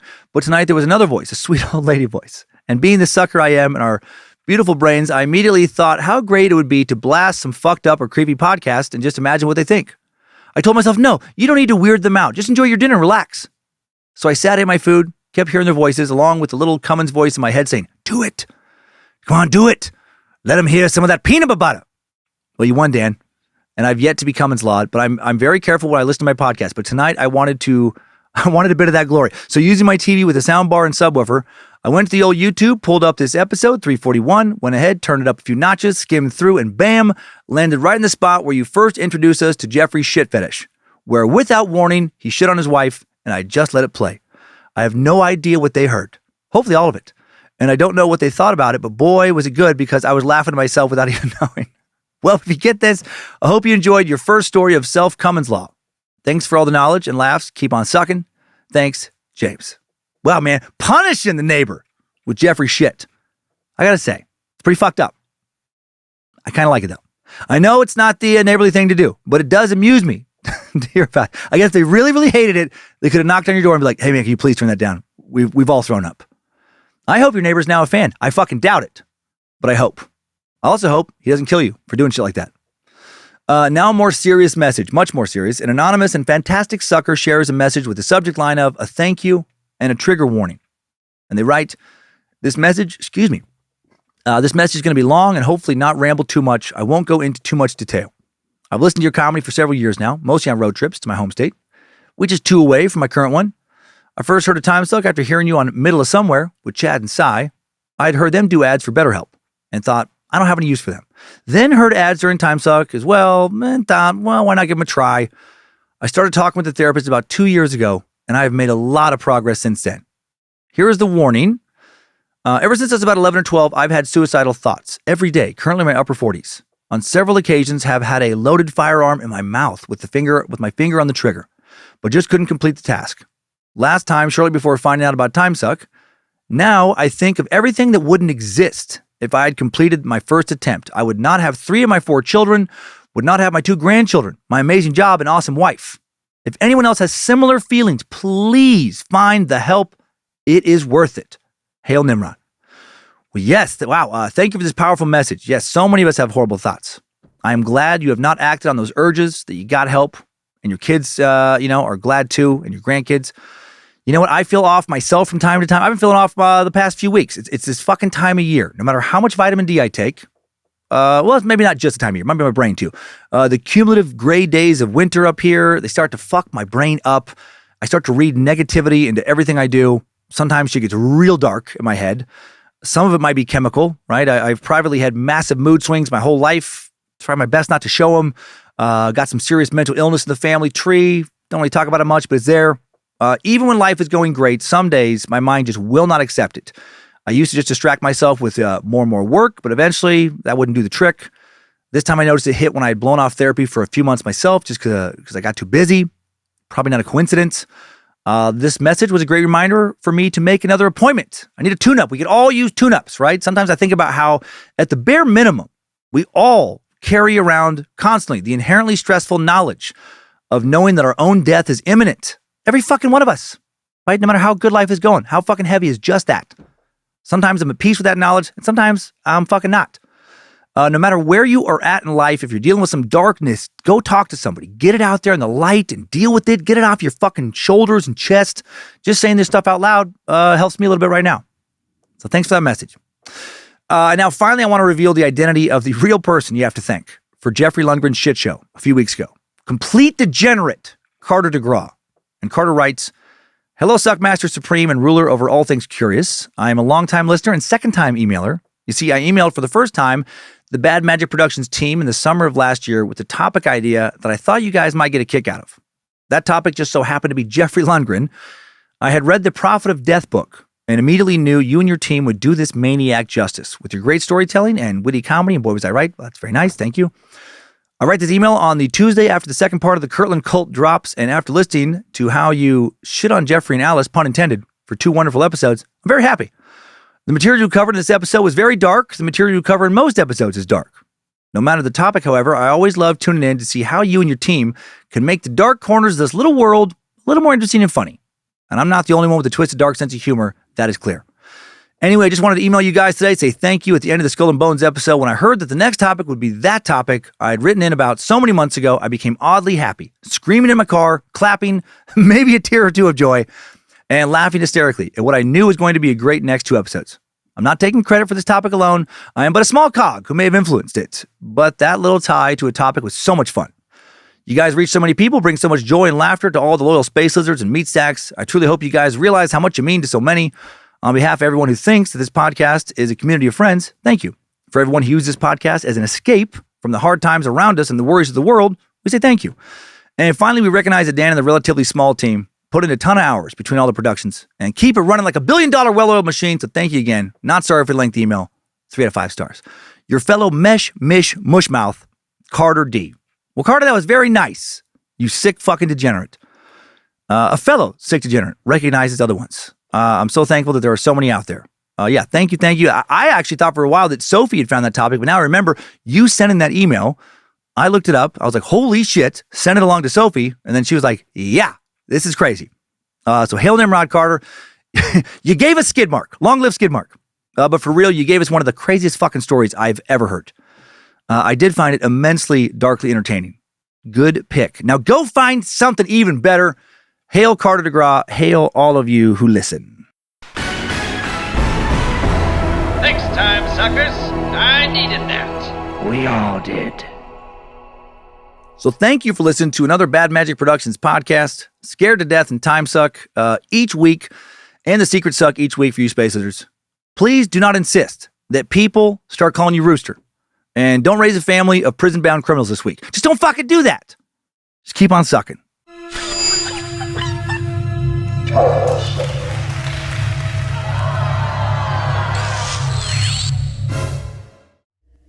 Bad Magic Productions. Hey, Tyler, for the rest of this week, could you finish that FBI paperwork I asked you to look into? Paperwork? Yeah, the paperwork about my dad. I just want to get the background check completed. What was his date of birth? I'll give it to you off the air. I'll give his date of birth off the air. Okay. But I'll give that to you, and I just want you to pay special attention. See, just make sure that the last name of Bogle or Blair never comes up. I want to see if that comes up in any of the background, and also if he ever went by the alias of Rooster. Oh, okay. Or known associates. Or known associates. Thank you very much. Copy that. Cock-a-doodle-doom!